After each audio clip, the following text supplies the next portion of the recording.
Hey guys, how are you all. मेरा नाम है रमनदीप सिंह एंड गाइस आज हम स्टार्ट कर रहे हैं अपना कॉन्ट्रैक्ट एक्ट का नेक्स्ट लेक्चर। एंड आज हमने करना है कैपेसिटी ऑफ पार्टीज से।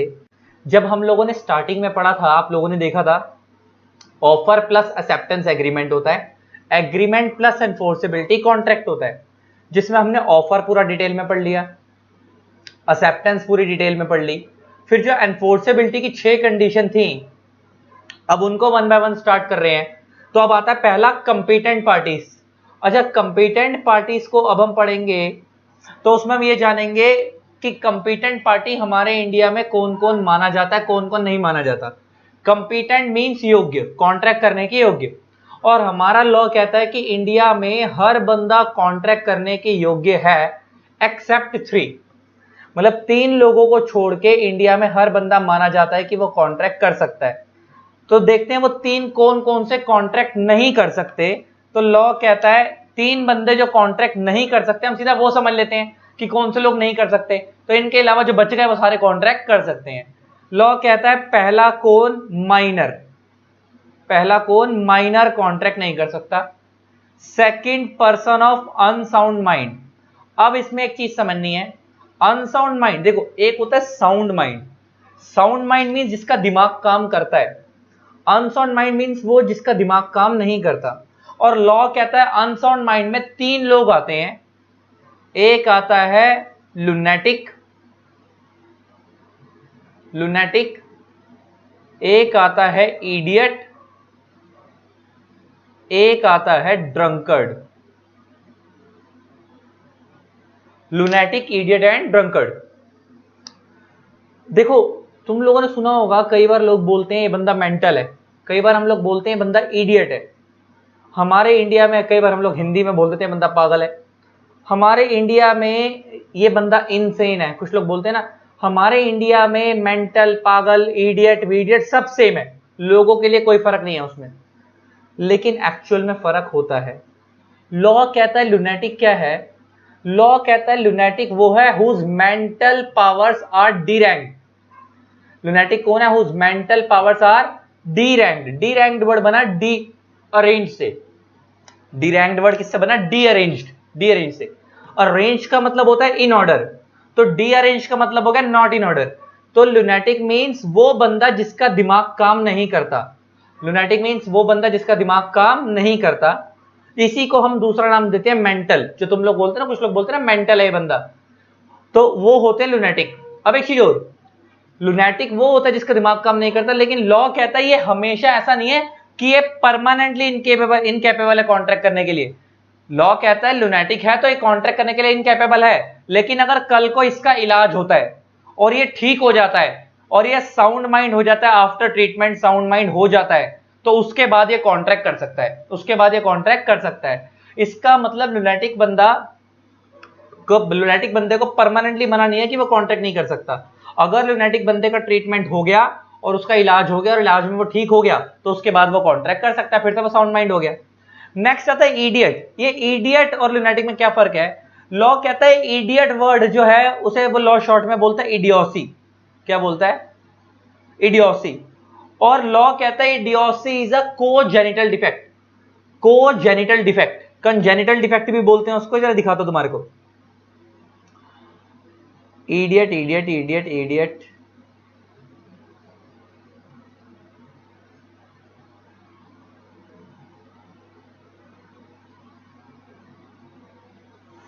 देखो इडियट, इडियट को पढ़ते हैं a person who is devoid of any faculties of thinking और फॉर्म रैशनल जजमेंट। आगे significantly idiocy is a congenital defect. इसमें एन साइलेंट है, कोजेनिटल नहीं पढ़ेंगे, इसको कोजेनिटल पढ़ेंगे। कोजेनिटल मींस जो जेनेटिक्स से डिफेक्ट आया है, मतलब जेनेटिक्स में जो डिफेक्ट है। ये लॉ कहता है ये आता है, ये जो इडियोसी जनरेट होती है ये होती है because of lack of development of brain, because of lack of development of brain. Idiocy कैसे जनरेट होती है, because of lack of development of brain. अच्छा, तुमने कुछ लोग देखे होंगे कि एक बंदा होता है जिसकी एज बढ़ गई, हाइट में बड़ा हो गया, एज में बड़ा हो गया, लेकिन उसका दिमाग बच्चों वाला है, उसका दिमाग बच्चों वाला है। इसका मतलब lack of development of brain, lack of development of brain, उसे हम बोलते हैं इडियोसी। और लॉ कहता है ये इडियोसी बेसिकली जेनेटिक्स से आता है, कोजेनिटल डिफेक्ट है और इसका इंडिया में कोई ट्रीटमेंट नहीं है, इंडिया में क्या दुनिया में नहीं है। इसीलिए लॉ कहता है इडियोसी का क्योंकि कोई ट्रीटमेंट ही नहीं है, इसीलिए इडियट बंदा कभी भी can never enter into contract, idiot can never enter into contract, idiot कभी भी कॉन्ट्रैक्ट नहीं कर सकता। अच्छा मेंटल कौन होता है? सपोज आप लोगों ने पिक्चरों में भी देखा होगा, कोई बंदा जा रहा था कहीं से, वो पहले साउंड माइंड था, हमेशा ठीक था, वो जा रहा था, उसकी गाड़ी का एक्सीडेंट हो गया, उसकी याददाश्त चली गई और अब वो उल्टा सीधा बिहेव कर रहा है, लेकिन हमें पता है कि अगर इसका ट्रीटमेंट ढंग से हो गया ठीक हो जाएगा, तो वो बंदा मेंटल है। मतलब वो भी उसका ऐसा नहीं कि lack of development of brain, उसका ब्रेन डेवलप नहीं हुआ, वो ऑलरेडी डेवलप ब्रेन था, वो बाद में किसी रीजन से खराब हो गया, तो उसका अगर ट्रीटमेंट हो गया तो वो ठीक हो गया, तो वो बंदा काम कर सकता है, तो वो साउंड माइंड हो सकता है, तो अगर वो साउंड माइंड हो गया तो वो कॉन्ट्रैक्ट कर सकता है। इसका मतलब लुनैटिक को टोटली मना नहीं है कॉन्ट्रैक्ट करने से, अगर उसका इलाज हो गया और उसका इलाज सही हो गया और साउंड माइंड हो गया तो वो कॉन्ट्रैक्ट कर सकता है।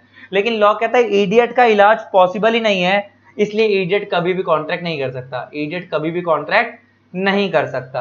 अब तीसरा आता है ड्रंकर्ड। अब यहाँ पे ना ड्रंकर्ड के अंदर खाली शराबी नहीं कवर, खाली शराबी नहीं कवर, चरसी भी कवर है, जो चरस गांजा ये सब ड्रग्स फूकते हैं ना, तो यहाँ पे कहता है person under the influence of drinks and drugs. दो लोग कवर हैं, ड्रिंक्स वाले प्लस ड्रग्स वाले। कितने लोग ऐसे हैं जो देखो, एक होता है गीला नशा, एक होता है सूखा नशा। कितने लोग ऐसे हैं जो कहते हैं मैं पीता हूं, तो वो ड्रिंक वाले हो गए। कितने लोग ऐसे हैं नहीं मैं सूंघता हूं, ड्रग्स वाले हैं, पीता नहीं सूंघता हूं, तो ये कौन होगा? ड्रंकर्ड। तो लॉ कहता है भले ही आप ड्रंकर्ड हो या मतलब आप ड्रिंक पीते हो, भले ड्रग्स लेते हो, दोनों में से कुछ भी लेते हो, आप किस कैटेगरी में आओगे? ड्रंकर्ड की कैटेगरी में आओगे। और लॉ कहता है ये लोग भी कॉन्ट्रैक्ट नहीं कर सकते, लेकिन एक लाइन है, जब तक ये इन्फ्लुएंस में है, जब तक ये इन्फ्लुएंस में है ड्रिंक्स की और ड्रग्स की, जब तक ये किसमें है?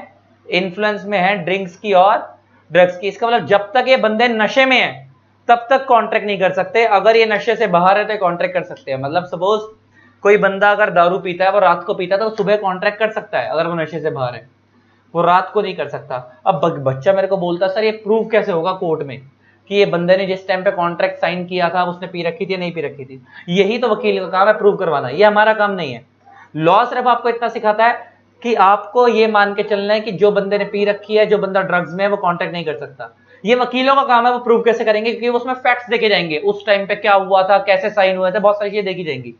लेकिन नॉर्मल और कॉन्ट्रैक्ट में कैसे एंटर किया गया था, वो नशे में था या नहीं था, वो वकीलों का काम है डिटरमाइन करके बातों से बातें निकालना। आप लोगों को सिर्फ इतना समझना है कि तीन लोग कॉन्ट्रैक्ट नहीं कर सकते। एक हो गया माइनर, सेकंड हो गया अनसाउंड माइंड, अनसाउंड माइंड के अंदर अब आपको समझ आ गया, एक आता लुनैटिक, एक आता इडियट, एक आता ड्रंकर्ड। इसमें आपने एक चीज देखी, इडियट कभी भी कॉन्ट्रैक्ट नहीं कर सकता, लेकिन लुनैटिक कॉन्ट्रैक्ट कर सकता अगर उसका इलाज ठीक हो जाए और वो ठीक हो जाए। और ड्रंकर्ड भी कॉन्ट्रैक्ट कर सकता है कब? अगर वो ड्रिंक्स के और ड्रग्स के नशे में नहीं है। तीसरा आता है person disqualified by law, person disqualified by law.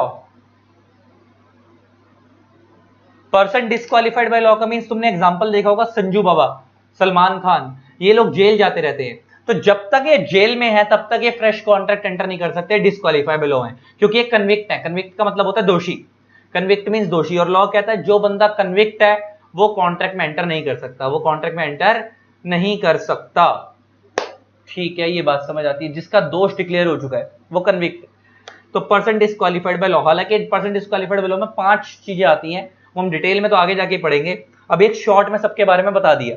अब इन सारी चीजों को भी हम डिटेल में पढ़ेंगे, पहले माइनर के बारे में डिटेल में पढ़ेंगे, फिर अनसॉन माइंड के बारे में डिटेल में पढ़ेंगे, फिर पर्सन डिस्क्वालिफाइड बाय लॉ के बारे में डिटेल में पढ़ेंगे। अब तीनों के बारे में 1 बाय 1 डिटेल में पढ़ेंगे।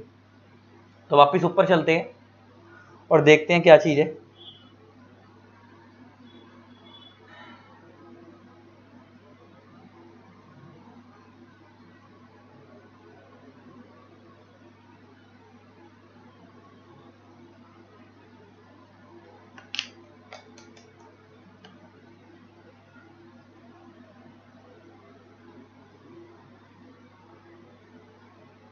Capacity of parties, capacity of parties means contract करने के योग्य, capacity of parties means competence of parties of contract, competence of parties of contract, competence means योग्य, कॉन्ट्रैक्ट करने के योग्य। लॉ कहता है every person is competent to contract. अच्छा वर्ड क्या है? पर्सन, वर्ड क्या है? Person, not every individual. जब मैं वर्ड बोलूं पर्सन तो एक चीज याद रखना, there is a difference between person and individual. जब मैं वर्ड बोलता हूं ना पर्सन, तो लोगों को लगता है कि इंडिविजुअल की बात हो रही है। पर्सन एक वाइडर टर्म है इंडिविजुअल से। पर्सन के अंदर दो लोग आते हैं, natural person as well as artificial person.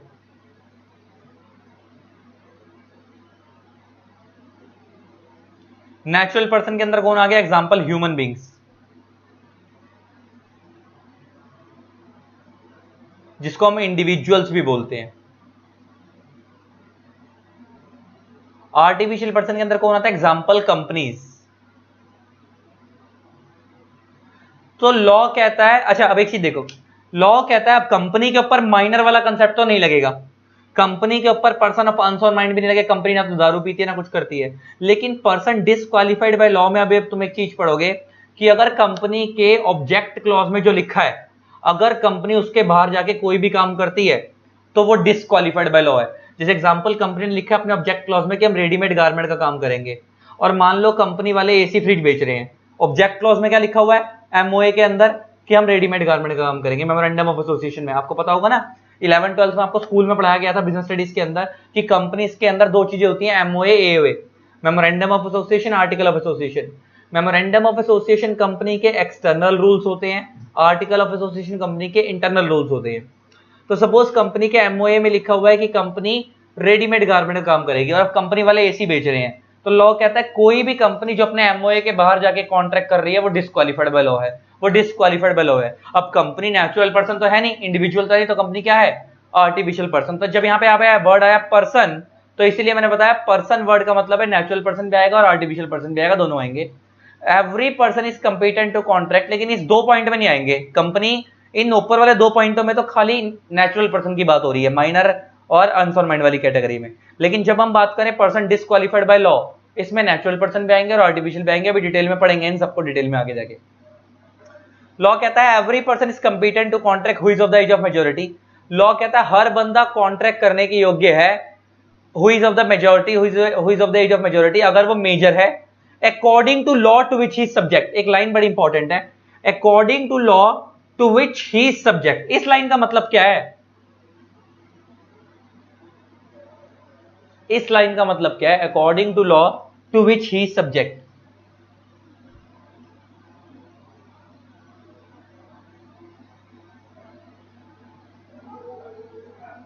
ये बताओ मेरे को सर, आप एक बात बताओ, इंडिया में एक लॉ है, बहुत सारे लॉ हैं, बहुत सारे लॉ हैं। According to law to which he subject का मतलब है वो बंदा जिस लॉ में कॉन्ट्रैक्ट एंटर कर रहा है वो उस लॉ के अकॉर्डिंग मेजर होना चाहिए। हालांकि इंडिया में बहुत सारे लॉज 18 साल को ही मेजर मानते हैं, लेकिन कुछ कुछ लॉज ऐसे हैं जो मेजर की डेफिनेशन को चेंज कर देते हैं। एग्जांपल मैरिज एक्ट के अंदर, हिंदू लॉज के अंदर लड़की को मैरिज करने के योग्य तब माना जाता है जब वो 21 की होती है, और सॉरी लड़के को मैरिज करने के योग्य तब माना जाता है जब वो 21 का होता है, लड़की को मैरिज करने के योग्य तब माना जाता है जब वो 18 की होती है। लड़का 21 का होगा और लड़की 18 की होगी तभी वो शादी कर सकती है। ये इसका मतलब वहां पे हम मेजर बंदे को शादी करने के योग्य 18 पे नहीं मान रहे, 21 पे मान रहे लड़के को, और लड़की को 18 पे। अब तुमने देखा होगा मोदी जी ने पीछे इंडिया में इतने सारे सेक्सुअल क्राइम्स हो रहे हैं, निर्भया केस हुआ, वो प्रियंका रेड्डी वाला डॉक्टर का केस हुआ, इतने सारे केस हुए। तो मोदी जी ने एक स्टेटमेंट बनाई है कि अब हम इंडिया में सेक्सुअल क्राइम्स के लिए कि कोई भी बंदा अगर ये क्राइम करेगा तो हम मेजर 18 साल के बंदे को नहीं मानेंगे, 16 साल के बंदे को मानेंगे। क्योंकि होता क्या आजकल बहुत बच्चा बहुत छोटी एज में मैच्योर हो जाता है, तो वो क्या करता है 17 साल की उम्र में अगर कोई गुनाह करता है या 16 साल की उम्र में कोई गुनाह करता है, तो अभी तक तो वो बच जाता था, क्या सोच के कि मेरी तो उम्र 18 साल से कम है, मैं तो बच जाऊंगा। माइनर को तो सजा ज्यादा मिलती नहीं, 3 साल की लास्ट सजा मिलती है। अब इसलिए लॉ उनके लिए चेंज किया जा रहा है कि अगर माइनर भी है, वो 16 साल का भी है, तो उसे मेजर मान लेंगे। नॉर्मली बंदा 18 साल का ही मेजर माना जाएगा, लेकिन सेक्सुअल क्राइम्स वगैरह के लिए 16 का। इसलिए अलग अलग लॉ में मेजर होने की लिमिट अलग अलग दी गई है। तो कहता है आप अगर अपने लॉ में, जिस लॉ में आप कॉन्ट्रैक्ट कर रहे हो, जिस लॉ में आप डील कर रहे हो, अगर आप उस लॉ के अकॉर्डिंग मेजर हो तो आप इंडिया में कॉन्ट्रैक्ट कर सकते हो। लेकिन मेनली एक चीज रखना, यूनिफॉर्म में तो 18 साल की एज चलती है, लेकिन कुछ कुछ जगहों पर जैसे मैरिज के कॉन्ट्रैक्ट में 21 साल की एज चलती है लड़के के लिए, तो वो चीज ध्यान रखनी है। नेक्स्ट, तो पहला बंदा मेजर होना चाहिए, लेकिन नॉर्मली आप क्या मान के चलोगे, जहां पे साइलेंट है किसी एक्ट में, किसी भी लॉ में, जैसे कंपनी लॉ और भी बहुत सारे लॉज हैं इंडिया में, अगर किसी लॉ में कुछ नहीं बताया गया मेजर कौन है, तो आप ये मान के चलोगे कि मेजर वो है जो भी इंडिया में 18 साल का नहीं हुआ वो माइनर है, और उससे ऊपर वाले सब 18 का और 18 से ऊपर वाले सब कौन है, मेजर। और अगर किसी लॉ में स्पेसिफिकली बता रखा है मेजर कौन माना जाएगा तो फिर वो फॉलो करना है, या माइनर कौन माना जाएगा फिर वो फॉलो करना है। तो पहला लॉ कहता है हर बंदा मेजर होना चाहिए। नेक्स्ट, हर बंदा साउंड माइंड होना चाहिए, एंड वो and is not disqualified from contracting by the law to which is subject. आ गई ना बात। To which is subject mean जिस लॉ में वो डील कर रहा है वो उस लॉ के अकॉर्डिंग डिस्क्वालीफाई नहीं होना चाहिए। तो ले देखिए समझ आ गई, हर लेख की समझ आ गई। सीधी सी भाषा में किसी बंदे को अगर इंडिया में कॉन्ट्रैक्ट करना है तो वो तीन चीजें होनी चाहिए। वो माइनर होना चाहिए, माइनर ने मेजर होना चाहिए, इसको उल्टा कर दो तो साउंड माइंड होना चाहिए, डिस्क्वालीफाइड बाय लॉ नहीं होना चाहिए। और इसी को उल्टा कर दो, अगर वो बंदा माइनर है, साउंड माइंड, अनसाउंड माइंड है और डिस्क्वालीफाइड बाय लॉ है तो वो कॉन्ट्रैक्ट नहीं कर सकता। और इसी को उल्टा, अगर वो मेजर है, साउंड माइंड है और डिस्क्वालीफाइड बाय लॉ नहीं है तो वो कॉन्ट्रैक्ट कर सकता है। तो ले देखें, person not capable to enter into contract में कौन कौन लोग आ गए, minor, person of unsound mind, तीसरा person disqualified from contracting by any other law. ये तीन लोग कॉन्ट्रैक्ट नहीं कर सकते। अब हु इज माइनर, कहता है according to Indian majority act 1875 a person who has not completed his 18th year of age is considered to be minor। 18th years of age is considered to be minor। एक बंदा जो अभी तक 18 साल का नहीं हुआ वो क्या माना जाएगा, माइनर माना जाएगा इंडियन मेजोरिटी एक्ट के अकॉर्डिंग। लेकिन वो तो हमने लिंक करके बात बता दी। लेकिन ये कब लगेगी ये वाली डेफिनेशन, जब किसी लॉ में स्पेसिफिकली नहीं बताया गया। तो कॉन्ट्रैक्ट एक्ट में भी स्पेसिफिकली अलग से नहीं बताया गया, तो हम यहाँ पे कौन सा मान के चलेंगे कि बंदा 18 साल का ही मेजर माना जाता है। लेकिन अगर किसी लॉ में अलग से माइनर मेजर की डेफिनेशन दी गई है तो वो फॉलो होगी। अब आता है इफेक्ट ऑफ माइनर्स एग्रीमेंट्स, और इसके ऊपर एक क्वेश्चन जरूर बनता है, देखते हैं क्या है।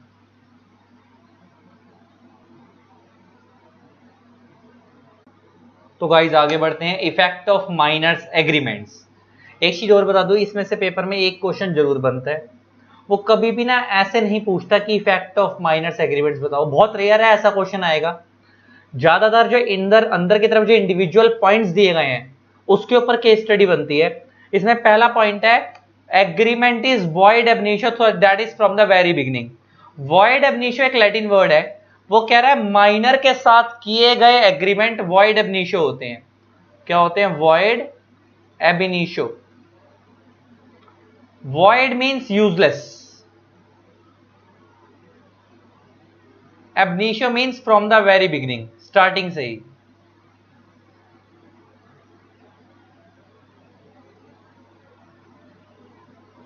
तो इसको जोड़ देंगे तो useless from the very beginning. कहता है माइनर के साथ किए गए एग्रीमेंट स्टार्टिंग से ही यूजलेस है। स्टार्टिंग से ही क्या है, यूजलेस है। अब एक चीज समझो, माइनर के साथ किए गए एग्रीमेंट स्टार्टिंग से ही यूजलेस है। तुम लोगों ने अगर देखा हो, हम लोगों ने स्टार्टिंग में पढ़ा कि सर जो इनकम्पिटेंट पार्टी है वो कॉन्ट्रैक्ट नहीं कर सकती, और माइनर उसमें क्या है, इनकम्पिटेंट पार्टी। तो माइनर कभी भी कॉन्ट्रैक्ट करने के लायक नहीं है, एलिजिबल नहीं है। और लॉ कहता है माइनर के साथ किए गए एग्रीमेंट भी स्टार्टिंग से ही क्या होते हैं, वॉइड एब इनिशियो होते हैं, useless from the very beginning होते हैं। अब अगर हम एक चीज देखें इसके अंदर, माइनर वाले केस के अंदर कहता है एग्रीमेंट इज, जैसे सपोज मैं गया सामने वाले के पास, और चलो उसका एग्जांपल समझाऊंगा, नीचे केस दिला हुआ, बहुत अच्छा केस है, वो समझाऊंगा तब ज्यादा बेटर अंडरस्टैंडिंग होगी। Agreement is void ab initio that is from the very beginning. कहता है minor is incompetent to enter into any contract. Minor कोई भी कॉन्ट्रैक्ट करने के योग्य नहीं है। Therefore any agreement made by a minor is void ab initio that is from the very beginning, that is it is without any legal effect from the very beginning. अच्छा, minor को क्यों मना करा है कॉन्ट्रैक्ट करने के लिए, कि सर लॉ मान के चलता है कि अभी वो बच्चा है, उसका दिमाग इतना मैच्योर नहीं हुआ कि वो कॉन्ट्रैक्ट कर सके, कॉन्ट्रैक्ट की टर्म्स को समझ सके। इसलिए माइनर जो भी कॉन्ट्रैक्ट करेगा 18 साल से पहले वो सारे वॉइड है, वो सारे वॉइड है। मगर अब एक केस कराने जा रहा हूं, मोहरी बीबी का केस। ये बड़ा खतरनाक केस है, जरा इस केस में देखते हैं क्या हुआ था मोहरी बीबी के केस में। तो गाइस अब देखते हैं, इसके ऊपर एक बहुत फेमस केस है इस वाले पॉइंट के ऊपर, मोहरी बीबी वर्सेस धर्मदास घोष। मोहरी बीबी वर्सेस धर्मदास घोष, और इस केस का नाम याद करना है, पेपर में कोट करके आना है इस केस को। क्या हुआ था इस केस में जरा समझो। सर एक माइनर है, उसने सिक्योर्ड लोन लिया। अच्छा, माइनर ने क्या लिया, सिक्योर्ड लोन। सिक्योर्ड लोन का मतलब क्या होता है, बदले में कुछ गिरवी रखवाना। एक होता है अनसिक्योर्ड लोन, एक होता है सिक्योर्ड लोन। आपने लोन लिया, बदले में कोई चीज गिरवी रखवाई सामने वाले के पास, दैट इज सिक्योर्ड लोन। आपने कोई लोन लिया, बदले में सामने वाले के पास कोई चीज गिरवी नहीं रखवाई, सामने वाले ने आपकी गुडविल पे लोन दे दिया, that is unsecured loan. Minor ने सिक्योर्ड लोन लिया, माइनर को पैसे की जरूरत थी तो माइनर ने क्या लिया, सिक्योर्ड लोन। माइनर के पास खुद की कोई प्रॉपर्टी थी। तुमने देखा होगा ना, कुछ लोग बच्चे भी टैलेंटेड होते हैं जो कमाते हैं, जैसे इंडियन आइडल हो गए, डांस इंडिया डांस में जो बच्चे आते हैं, या तुमने देखा होगा आजकल 14 साल के बच्चे स्टार्टअप खोल लेते हैं। तो मान लो कोई बच्चा है और उसकी खुद की अपनी प्रॉपर्टी है, तो माइनर ने क्या करा, एक पर्सन है ए, एम कर देते हैं एम, ये माइनर है, इसको पैसे की जरूरत थी, ये गया सी के पास, ये सी क्रेडिटर है, और इसने इस क्रेडिटर को बोला कि मेरे को लोन दे दे। तो अच्छा, क्रेडिटर से इसने लोन मांगा, तो इसको ना ऐसे कर देते हैं, क्रेडिटर के सामने लिखते हैं डेटर, ये हो गया डेटर, वो हो गया क्रेडिटर, और ये यहां पे लिख देता हूं माइनर। ये बंदा माइनर है, ये उसके पास लोन मांगने गया कि मेरे को लोन चाहिए, क्रेडिटर ने कहा मैं दे दूंगा लेकिन बदले में कुछ गिरवी रखवा दो। तो इसने क्या करा, क्रेडिटर ने पूछा कितने का लोन चाहिए, इसने बोला 10 लाख का। हुआ क्या, माइनर ने क्रेडिटर के पास अपनी प्रॉपर्टी मॉर्गेज करा दी, मॉर्गेज मींस गिरवी रखवा दी, अपनी एक प्रॉपर्टी मॉर्गेज करवा दी, और बदले में उस प्रॉपर्टी के बदले में क्रेडिटर ने उसको 10 लाख रुपए का लोन दे दिया। मान लो 10 लाख का क्या दे दिया, माइनर को लोन दे दिया, माइनर को लोन दे दिया 10 लाख रुपए का।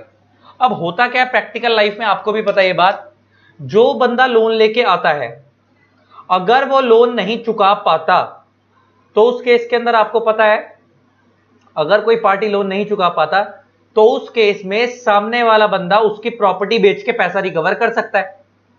सामने वाला बंदा, जैसे एग्जांपल लेके बात करते हैं, क्रेडिटर ने माइनर को 1 साल के लिए लोन दिया था, 1 ईयर के लिए लोन दिया था। इसका मतलब यह कि अगर 1 साल के अंदर माइनर नहीं चुका पाया तो क्रेडिटर उसकी प्रॉपर्टी बेच के पैसा रिकवर कर लेगा। नॉर्मल अगर कोई बंदा होता तो वो कर लेता। अब हुआ क्या, 1 साल हो गए और माइनर हो गया अनेबल टू पे, और माइनर ने अपने हाथ खड़े कर दिए कि भाई मैं तेरा पैसा नहीं चुका पाऊंगा, मैं तेरा लोन नहीं चुका पाऊंगा। तो क्रेडिटर जो गया, क्योंकि कोई भी बंदा प्रॉपर्टी डायरेक्टली नहीं बेच सकता, पहले कोर्ट से परमिशन लेनी होती है, तो क्रेडिटर गया कोर्ट में, और कोर्ट में जाके बोलता सर मेरे पास माइनर की प्रॉपर्टी पड़ी है, माइनर की मेरे पास प्रॉपर्टी पड़ी है और माइनर ने मेरे से लोन लिया था और माइनर मेरा पैसा वापस नहीं चुका रहा, तो आप मेरे को अलाउ करो कि मैं इसकी प्रॉपर्टी बेच दूं ताकि मैं अपना पैसा रिकवर कर लूं। अब जज ने क्या जजमेंट दी, बड़े ध्यान से सुनना। कोर्ट ने यह बोला कि सर माइनर के साथ किए गए जितने भी एग्रीमेंट होते हैं वो वॉइड होते हैं from the very beginning, void होते हैं from the very beginning. Minor के साथ किए गए एग्रीमेंट स्टार्टिंग से ही वॉइड होते हैं। तो इसका मतलब आपने जो माइनर से अपने पास प्रॉपर्टी गिरवी रखवाकर माइनर को लोन दिया है, वो जो मॉर्गेज माइनर ने आपके फेवर में की है वो मॉर्गेज ही इनवैलिड है, मॉर्गेज इनवैलिड है। और टेक्निकल भाषा में ना देखो, जैसे यहां पे मैंने लिखा डेटर या क्रेडिटर, इसको मॉर्गेज करिए ना इसने, तो टेक्निकल भाषा में जो बंदा मॉर्गेज करता है अपनी प्रॉपर्टी उसको हम बोलते हैं मॉर्गेजर, और जिसको वो प्रॉपर्टी गिरवी रखी जाती है उसको हम बोलते हैं मॉर्गेजी, मॉर्गेजी। तो यहां पे क्रेडिटर कौन हो गया, मॉर्गेजी, जिसके पास वो चीज गिरवी रखवाई गई है।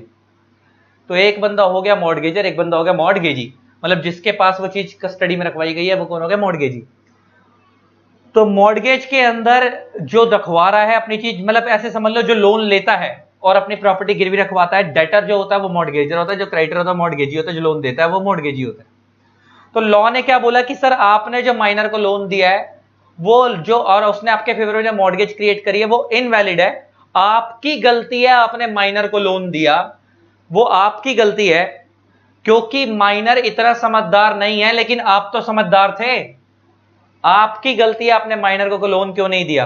अब अगर माइनर नहीं चुका पा रहा तो नहीं चुका पा रहा, आप माइनर को फोर्स नहीं कर सकते, माइनर की प्रॉपर्टी उसको वापस करो, माइनर की प्रॉपर्टी उसको वापस करो, जज ने जजमेंट दी। कितना खतरनाक चीज है। इसका मतलब अगर माइनर किसी के पैसे लेकर आ जाए तो सामने वाला बंदा, अगर माइनर चुकाने को मना कर दे तो सामने वाला बंदा माइनर के अगेंस्ट केस नहीं कर सकता, ये चीज याद रखना।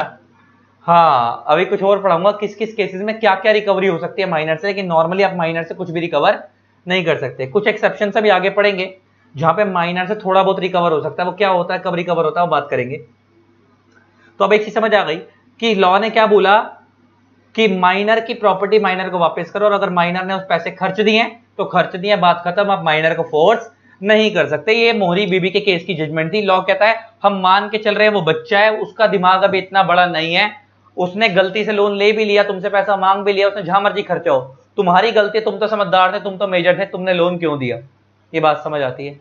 अब ये इसका मतलब इस केस में मैं कह सकता हूं कि मोहरी बीबी, जो मोहरी बीबी वर्सेस धर्मदास घोष का जो केस है, इस केस में माइनर को क्या मिल रही है, प्रोटेक्शन।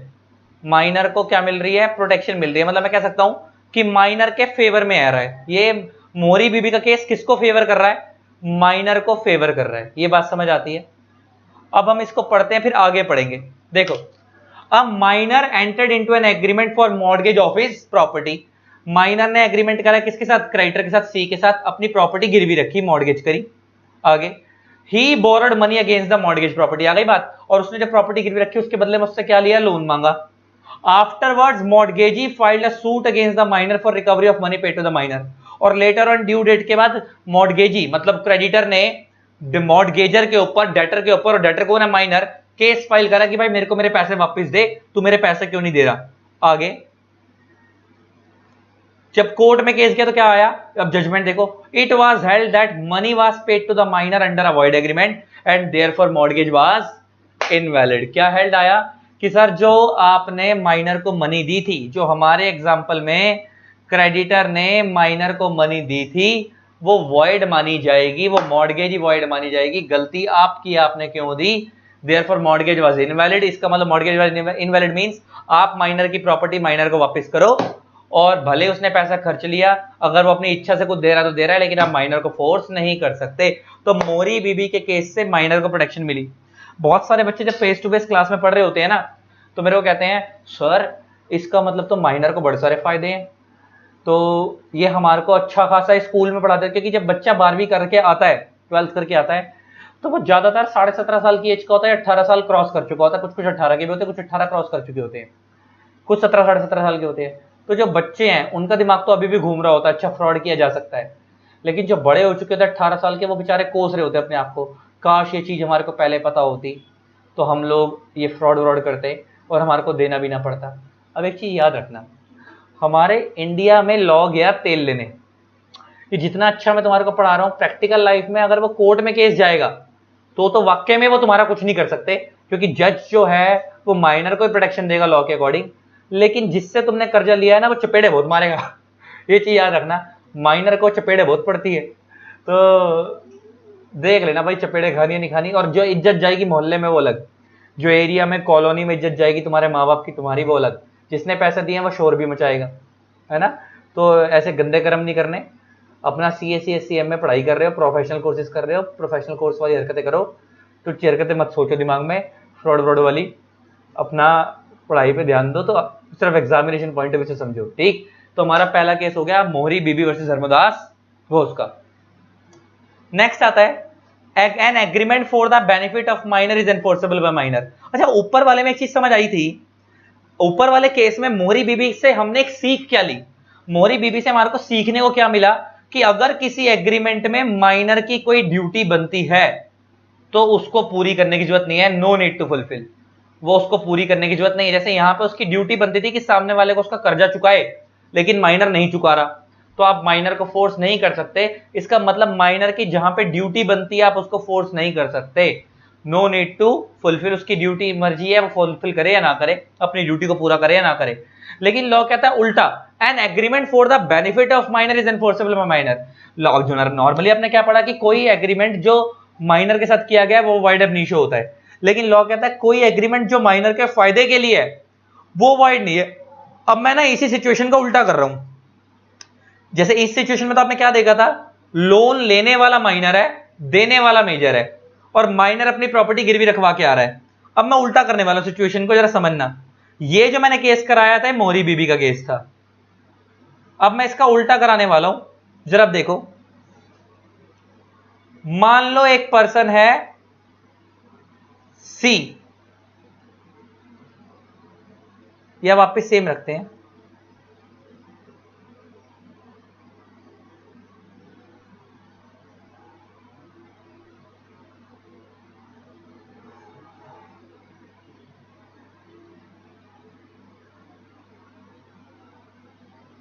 क्या हो गया, मान लो एक पर्सन है एम माइनर,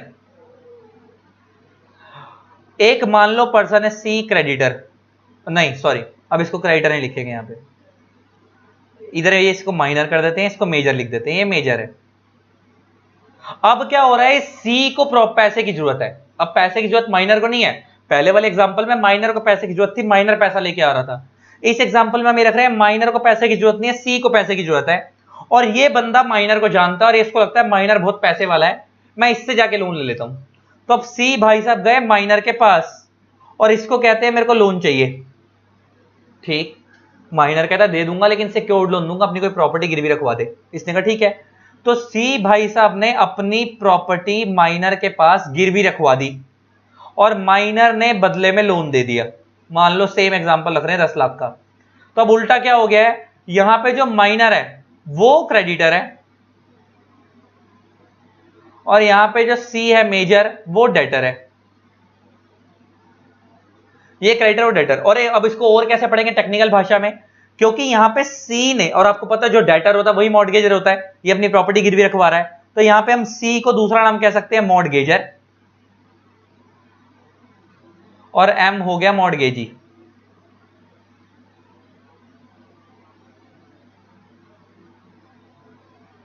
एक हो गया मॉर्टगेजर, एक हो गया मॉर्टगेजी। तो भाई साहब सी भाई साहब ने अपनी प्रॉपर्टी गिरवी रखवाई किसके पास, एम के पास, और एम ने बदले में क्या दे दिया, लोन। अब लेटर ऑन, अब बड़ी हरकत सुनना बड़े ध्यान से, लेटर ऑन 1 साल के लिए, मान लो एक फॉर 1 ईयर था लोन, 1 साल के लिए था, मान लो 1 साल निकल गया, उसके बाद एम ने अपना पैसा वापस मांगा, सी अनेबल टू पे हो गया, सी हो गया अनेबल टू पे, कह रहा सी पैसा नहीं चुका पा रहा। अब माइनर कहता है मैं तो तेरे अगेंस्ट केस करूंगा, अब सी बड़ा समझदार है, सी कहता है जा कर ले, जा कर ले, कहता है कोर्ट तो सीधा ये बोलेगा कि माइनर के साथ किए गए एग्रीमेंट वॉइड एब इनिशियो होते हैं, और मैंने माइनर के साथ एग्रीमेंट करा, तू माइनर है, मेरे को मेरी प्रॉपर्टी वापस मिल जाएगी और मेरे को तेरा पैसा नहीं चुकाना पड़ेगा जो तूने पहले किया था मेरे साथ। पहले वाले केस में क्या हुआ था कि लॉ ने क्या बोला था कि कोर्ट के माइनर के साथ किया गया एग्रीमेंट वॉइड एब इनिशियो है और माइनर को पैसे वापस देने की जरूरत नहीं है और मॉर्टगेज इनवैलिड है, और सामने वाले क्रेडिटर को क्या बोला, माइनर को प्रॉपर्टी वापस करो, माइनर को प्रॉपर्टी वापस करो। अब ये सामने यहाँ पे जो डेटर है वो यही हरकत सोच रहा है, क्योंकि यहाँ पे अब डेटर मेजर है लेकिन एग्रीमेंट तो उसने माइनर के साथ ही किया है, तो वो ये सोच रहा है कि जज यही जजमेंट देगा।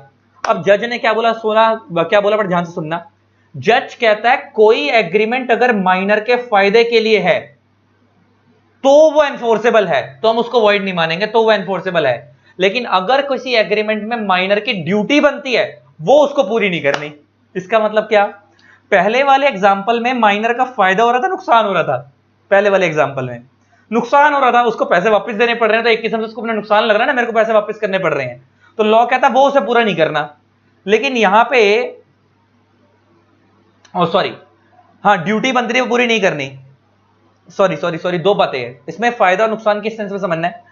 पहले वाले एग्जांपल में माइनर को फायदा हो रहा था, नुकसान हो रहा था, फायदा हो रहा था, फायदा भी हो रहा था, नुकसान भी हो रहा था, कैसे हो सकता है नुकसान और कैसे फायदा हो सकता है, दोनों तरीके समझाता हूं। अगर माइनर को पैसे नहीं चुकाने पड़े तो उसका फायदा है, अगर चुकाने पड़ गए तो उसको नुकसान मानेगा, ऑल्दो वो नुकसान नहीं है, वो पैसे पहले यूज कर चुका है, उसके लिए हुए पैसे हैं वो, लेकिन एक किस्म से उसको नुकसान गिन सकता है, यार मेरे को वापस करने पड़ रहे हैं। लेकिन बेसिकली पहले वाले केस के अंदर माइनर का फायदा था, करेक्ट। अब यहां पे, और अगर उसको चुकाने पड़ते तो माइनर का नुकसान हो जाता। अब यहां पे क्या हो रहा है, यहां पे भी केस सेम चल रहा है, यहां पे माइनर को क्या हो रहा है, पैसे मिले हैं, सॉरी माइनर ने पैसे दिए हैं। अब माइनर ने पैसे सामने वाले को दिए हैं, तो माइनर को अगर सामने वाला पैसे नहीं चुकाएगा तो माइनर का नुकसान हो जाएगा, और लॉ कहता है माइनर का नुकसान नहीं होने देंगे। लॉ कहता है N agreement for the benefit of minor is enforceable by minor. Law कहता है अगर किसी एग्रीमेंट में माइनर की ड्यूटी बनती है तो वो उसको पूरी नहीं करनी, लेकिन अगर किसी एग्रीमेंट में माइनर का फायदा है तो वो एग्रीमेंट एनफोर्स हो सकता है। जैसे पहले वाले एग्रीमेंट में माइनर की पेमेंट करने की ड्यूटी बनती थी, वो उसको पूरी नहीं करनी, लॉ कहता है आपको मजे हैं, आप छूट लो।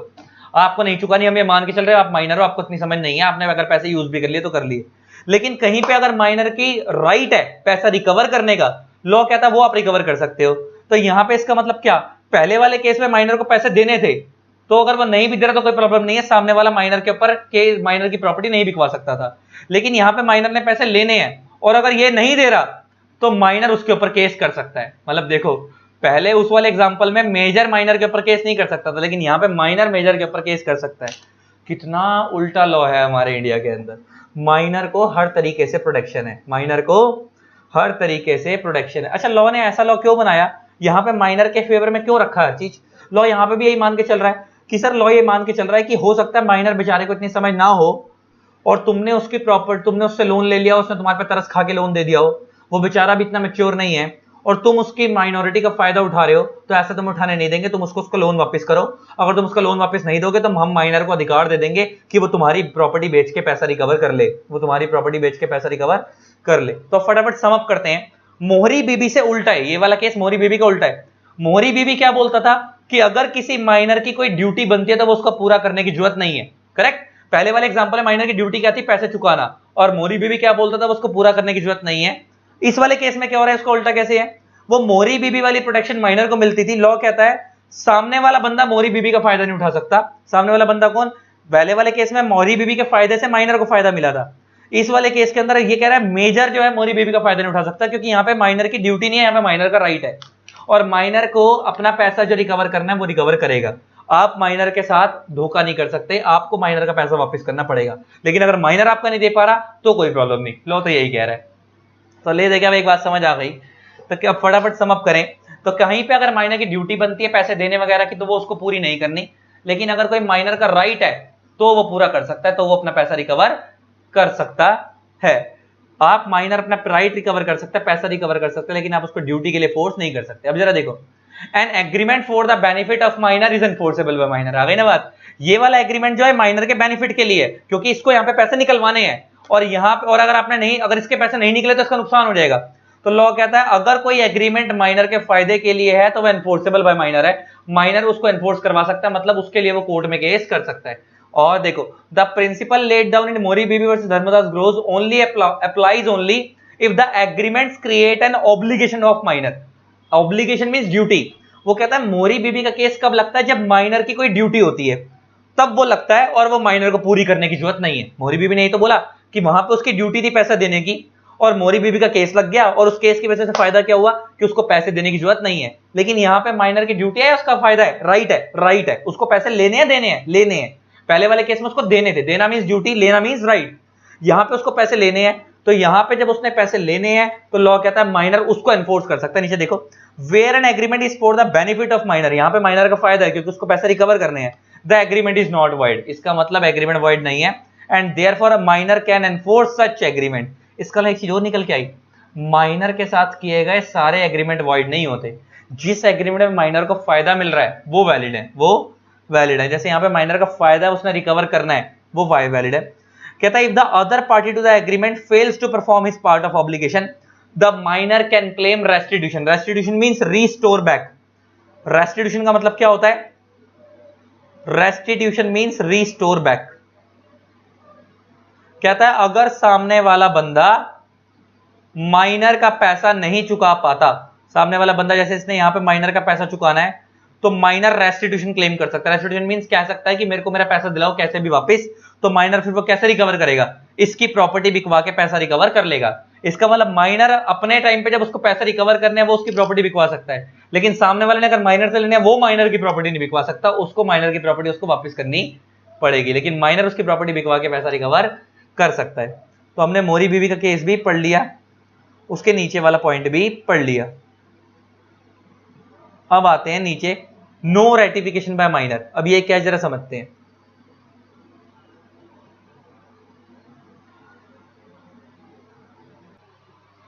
तो गाइस अब हम नेक्स्ट पढ़ते हैं नो रेटिफिकेशन बाय माइनर।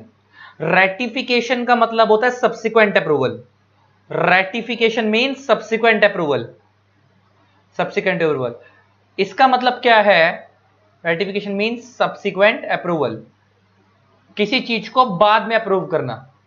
इसका मतलब क्या है, आपको पता है माइनर के साथ किए गए एग्रीमेंट वॉइड एब इनिशियो होते हैं। तो सपोज एक बंदा है एम, ये माइनर है और ये माइनर है, और ये सामने वाले के पास जाता है और उसको बोलता है भाई मेरे को लोन दे दे, मैं अभी 16 साल का हूं, 16 ईयर्स का हूं, मैं लिख के दे रहा हूं तेरे को एग्रीमेंट पे कि जब मैं 19 साल का हो जाऊंगा, मतलब 18 साल का हो जाऊंगा, तो मैं इसी एग्रीमेंट को रेटिफाई कर दूंगा। उसी एग्रीमेंट को क्या कर दूंगा, एग्रीमेंट कौन सा एग्रीमेंट, लोन एग्रीमेंट, जिसके थ्रू उसने लोन लिया है सामने वाली पार्टी से, कि मैं इस लोन एग्रीमेंट को रेटिफाई कर दूंगा, मींस सब्सिक्वेंट अप्रूव कर दूंगा। अच्छा ऐसा वो क्यों कह रहा है, क्योंकि माइनर के साथ किए गए एग्रीमेंट तो वॉइड एब इनिशियो होते हैं, लेकिन जब वो 18 साल का हो जाएगा तो मेजर हो जाएगा।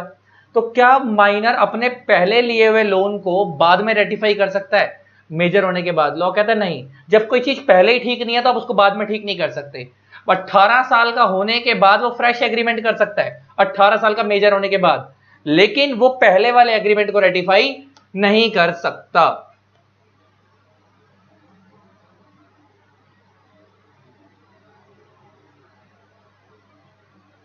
लेकिन एक चीज और याद रखना, जब माइनर फ्रेश एग्रीमेंट एंटर करेगा, जब माइनर मेजर होने के बाद फ्रेश एग्रीमेंट एंटर करेगा, तो कॉन्ट्रैक्ट में आपको कुछ ना कुछ कंसीडरेशन दिखानी पड़ेगी। कॉन्ट्रैक्ट में कुछ ना कुछ क्या दिखानी पड़ेगी, कंसीडरेशन दिखानी पड़ेगी। उसका एक बहुत बड़ा रीजन है, सपोज अगर माइनर के साथ, जो माइनर ने 16 साल की उम्र में लोन लिया, वो एग्रीमेंट तो वॉइड था, अगर 18 साल की उम्र में वो उस एग्रीमेंट को रेटिफाई तो कर नहीं सकता। सपोज वो फ्रेश एग्रीमेंट एंटर करता है कि हाँ मैं तेरे को, जो तेरे से मैंने 16 साल में कर्जा लिया था वो चुका रहा हूं, तो अब प्रॉब्लम ये है कि अब वो कंपीटेंट पार्टी तो है, लेकिन अब माइनर की तरफ से कंसीडरेशन जा रही है, लेकिन सामने वाले से कोई कंसीडरेशन नहीं आ रही, क्योंकि भाई ये तो नया एग्रीमेंट हो रहा है ना, हर एग्रीमेंट में कंसीडरेशन आनी जरूरी है। जो 16 साल वाला एग्रीमेंट था उस टाइम पे सामने वाले से पैसा आया था, लेकिन माइनर ने वापस नहीं करा था। अब 18 साल की उम्र के बाद माइनर वापस कर रहा है, लेकिन सामने वाला बदले में कुछ नहीं दे रहा है, तो फ्रेश एग्रीमेंट है, तो बेसिकली ये वाला भी वॉइड हो जाएगा। इसलिए प्रैक्टिकली लोग क्या करते हैं, ऐसा करते हैं कि अगर माइनर को लोन दे देते हैं और माइनर ये कहता है कि मैं 18 साल के बाद चुका दूंगा, तो जो मेजर होने के बाद फ्रेश एग्रीमेंट एंटर करते हैं और सामने वाले को ये बोल देते हैं कि तू बदले में 1 रुपए दे दे, ₹1 दे दे। अच्छा 1 रुपया क्यों ले रहे सामने वाले से, इधर से भी कंसीडरेशन गई, उधर से भी कंसीडरेशन आई, और आप मेरे से पढ़ चुके हो लॉ कहता है कॉन्ट्रैक्ट में कंसीडरेशन होनी जरूरी है, सफिशिएंट है या नहीं उससे कोई प्रॉब्लम नहीं है। तो ज्यादातर लोग ऐसी हरकत भी करते हैं प्रैक्टिकल लाइफ के अंदर, कि इधर से क्या भिजवा दिया सामने वाले को दोबारा पैसे, क्योंकि अब तो फ्रेश एग्रीमेंट एंटर हो रहा है, माइनर पुराने वाले पैसे वापस कर रहा है लेकिन फ्रेश एग्रीमेंट में, तो अब वो मेजर तो है, वो वाली बात तो ओके है, लेकिन अब प्रॉब्लम ये कि कंसीडरेशन सामने से कुछ नहीं आ रही, तो सामने वाले से हम क्या दिखा देते हैं लेते हुए, 1 रुपए दिखा देते हैं और वो एग्रीमेंट वैलिड हो जाता है। ये बात मैंने तुम्हारे को बता दी। तो अब जरा एक नोट डला हुआ नीचे देख लो, लिखा है ना, if on attaining majority, if on attaining, देखो पहले ऊपर पढ़ ही लेते हैं दोबारा, ratification means acceptance of a transaction already done, जो ट्रांजैक्शन हो चुकी है उसको बाद में एक्सेप्ट करना, मीन्स सब्सिक्वेंट अप्रूव करना, वही वाली बात हो गई। An agreement entered into bye a minor can not be ratified by him after he has attend majority, ये बात तो समझ आती होगी। एक माइनर ने जो एग्रीमेंट करा उसे मेजर होने के बाद रेटिफाई नहीं कर सकता। If on attaining majority a minor agrees to pay for the goods supplied to him during minority, such an agreement is void for want of consideration. आ गई ना बात, ये लाइन बड़ी इंपॉर्टेंट है। वांट मींस लैक, वो यहां पे वांट का मतलब क्या, lack of consideration, lack means कमी, लैक समझ आता है, लैक किसी चीज की कमी होना। वो कहता है कि अगर माइनर मेजर होने के बाद फ्रेश एग्रीमेंट करके पैसा देता है, तो प्रॉब्लम ये है कि वो मेजर तो है लेकिन कंसीडरेशन इधर से तो जा रही है पैसा, लेकिन सामने से कुछ नहीं आ रहा क्योंकि ये तो फ्रेश एग्रीमेंट है। तो इसलिए हम क्या दिखाते हैं, ज्यादातर प्रैक्टिकल लाइफ में क्या होता है, इधर से जाता है पैसा, उधर से सामने वाला 1 रुपए दिखा देता है कॉन्ट्रैक्ट के अंदर कंसीडरेशन। पेपर में मत लिखाना 1 रुपए वाली बात, प्रैक्टिकल लाइफ बता दी, प्रैक्टिकल लाइफ में कैसे वर्क होता है। अब एक केस है इंडियन इंद्रन रामास्वामी वर्सेस चेतैयर, और इसमें क्या था, A makes a promissory note in favour of B during minority. A ने बी से लोन लिया जब वो माइनर था, और उसने एक प्रॉमिसरी नोट बना दी जिसमें उसने वादा करा कि भाई मैं तेरे को पैसा चुका दूंगा बाद में। On attaining majority he makes a fresh promissory note in lieu of old one. Lieu का मतलब होता है के बदले, ल्यू मींस के बदले।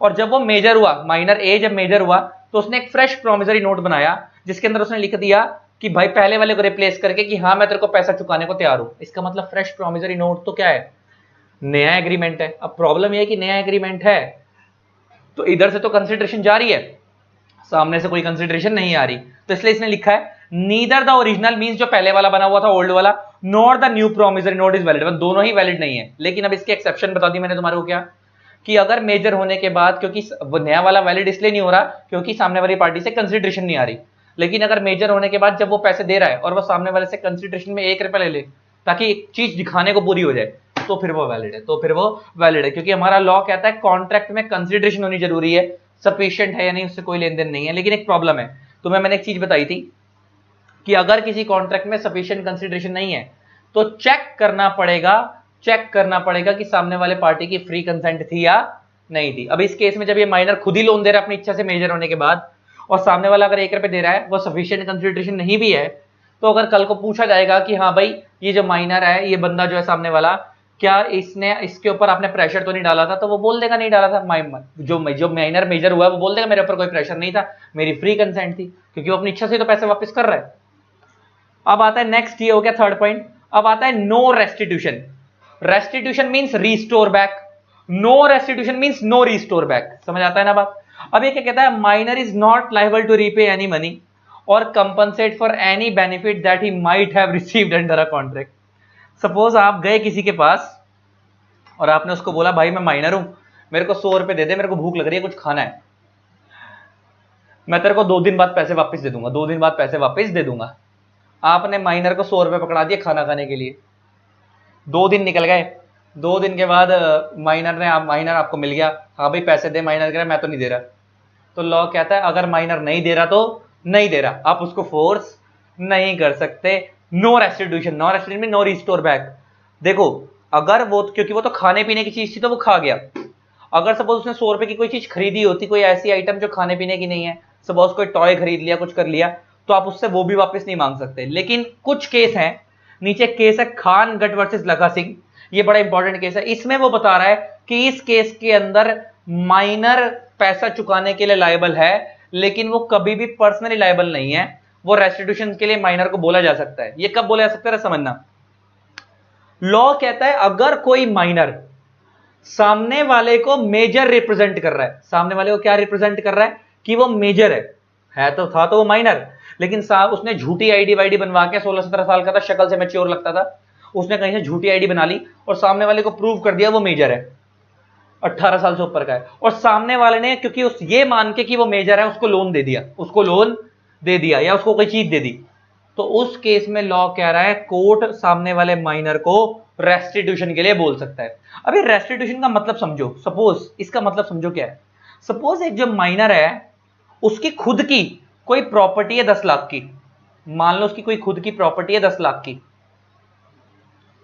अब सपोज माइनर को लोन चाहिए 5 लाख रुपए का, और मिस्टर सी ने माइनर को लोन दिया, ये वाला 5 लाख का लोन दे दिया मिस्टर सी ने माइनर को, तो मैं कह सकता हूं मिस्टर सी क्रेडिटर हो गए, माइनर डेटर हो गया। अब क्रेडिटर ने तो पैसा दे दिया 5 लाख रुपए। अब प्रॉब्लम ये है कि सपोज माइनर ने, और इस माइनर ने ना फ्रॉड करा था, इसको ये बोला था मैं मेजर हूं, तो माइनर ने क्या करा था, फ्रॉड करा था कि मैं मेजर हूं, और सामने वाले ने मेजर समझ के दे दिया। अब लेटर ऑन जब चुकाने की बारी आई, मान लो इसने 16 साल की उम्र में लोन लिया था और 1 साल बाद चुकाना था, तो जब चुकाने की बारी आई तो 17 साल का है, अभी भी माइनर है। जब चुकाने की बारी आई तो मिस्टर सी कहता पैसे दे, ये कहता मैं तो नहीं दे रहा, मैंने तो तेरे साथ फ्रॉड किया था, मैं तो अभी भी माइनर हूं, और माइनर पैसे देने के लिए लायबल नहीं होता, ये माइनर बोल रहा है, हरकत कर रहा है। तो लॉ कहता है उस केस में माइनर लायबल होगा, लेकिन पर्सनली लायबल नहीं होगा, मतलब उसकी 10 लाख वाली प्रॉपर्टी नहीं छेड़ी जाएगी, इसके लिए लायबल नहीं होगा, उसकी ये प्रॉपर्टी नहीं बिकवाई जाएगी। अगर माइनर ने इस 5 लाख रुपए की, मान लो इसके पास घर में रखे हुए हैं ये वाले 5 लाख रुपए, या उसने इस 5 लाख की कोई कार ले ली, या उसने इस 5 लाख की कोई चीज ले ली, आइटम ले ली ऐसी, तो हम उसको रेस्टिट्यूशन दिलवा देंगे। क्या दिलवा देंगे? रेस्टिट्यूशन मींस इसको माइनर को बोला जाएगा कि भाई जो पैसे उसके वाले लेके आए हो वो वापस करो, अगर वो बचे हुए हैं तो, नहीं तो अगर उस पैसे से कोई चीज खरीदी है तो वो चीज दो उसको वापस, क्योंकि वो चीज तुम्हारी नहीं, उसकी तुमने फ्रॉड करा है। लेकिन किसी भी हालात में माइनर को ये प्रॉपर्टी बेच के पैसा रिकवर नहीं करवाया जाएगा। इसका मतलब माइनर रेस्टिट्यूशन के लिए लायबल होता है, रीस्टोर बैक देने के लिए लायबल होता है, लेकिन कभी भी माइनर पर्सनली लायबल नहीं होता, मतलब उसकी खुद की प्रॉपर्टी नहीं बिकवाई जाएगी। जितने का वो लोन लेके आया, अगर उस वाले पैसे में से कुछ बचा हुआ है या उस पैसे की कोई चीज लेके आया, सिर्फ वही वापस करने को बोला जा सकता है, लेकिन माइनर को कभी भी पर्सनली लायबल ठहराया नहीं जा सकता। तो अब इससे 2 चीजें सीखने को मिली कि अगर माइनर माइनर बोल के आ रहा है कि मैं माइनर हूं और मेरे को लोन दे दो, और स्टिल सामने वाले ने दे दिया, तो माइनर रेस्टिट्यूशन के लिए भी लायबल नहीं है। अगर माइनर कल को पैसा मार ले तो माइनर रेस्टिट्यूशन के लिए लायबल नहीं है, फिर तो माइनर बिल्कुल भी लायबल नहीं है। लेकिन माइनर अगर फ्रॉड करके आता और वो ये बोल के आता मैं मेजर हूं, तो माइनर लायबल है। लेकिन किस चीज के लिए? खाली रेस्टिट्यूशन के लिए। पर्सनली लायबल तो वो अभी भी नहीं है, पर्सनली लायबल तो वो अभी भी नहीं है। और ये रेस्टिट्यूशन वाली बात किसने बोली? खानगढ़ वर्सेस लखा सिंह ने बोली। और इसमें भी एक बहुत बड़ा ना लूपहोल है, और उसमें भी उसने ये बोला है कि कोर्ट में दो चीजें होती है, एक वर्ड होता है मे शेल, वहां पे लिखा है कोर्ट में ऑर्डर रेस्टिट्यूशन। में ऑर्डर रेस्टिट्यूशन मींस अभी भी जरूरी नहीं है कि कोर्ट माइनर को बोलेगा कि रेस्टिट्यूशन करो, मतलब वापस करो। हो सकता है कोर्ट माइनर पे तरस खा जाए और वो ये भी ना बोले, मतलब कोर्ट की मर्जी है कि वो ऑर्डर देगा या नहीं देगा। ऐसा मतलब ये सामने वाला बंदा है खतरे में, है खतरे में। लेकिन स्टिल एक अपॉर्चुनिटी है, तो दो कंडीशन निकल के फटाफट रिपीट करें। पहला कि अगर माइनर माइनर बोल के लोन लेके आ रहा है या कोई चीज लेके आ रहा है, तो अगर वो चुकाने को मना करता है, अगर खुद चुका देता तो वेल एंड गुड, लेकिन अगर वो चुकाने को मरता है तो आप माइनर को मना करता है, तो आप माइनर को फोर्स नहीं कर सकते।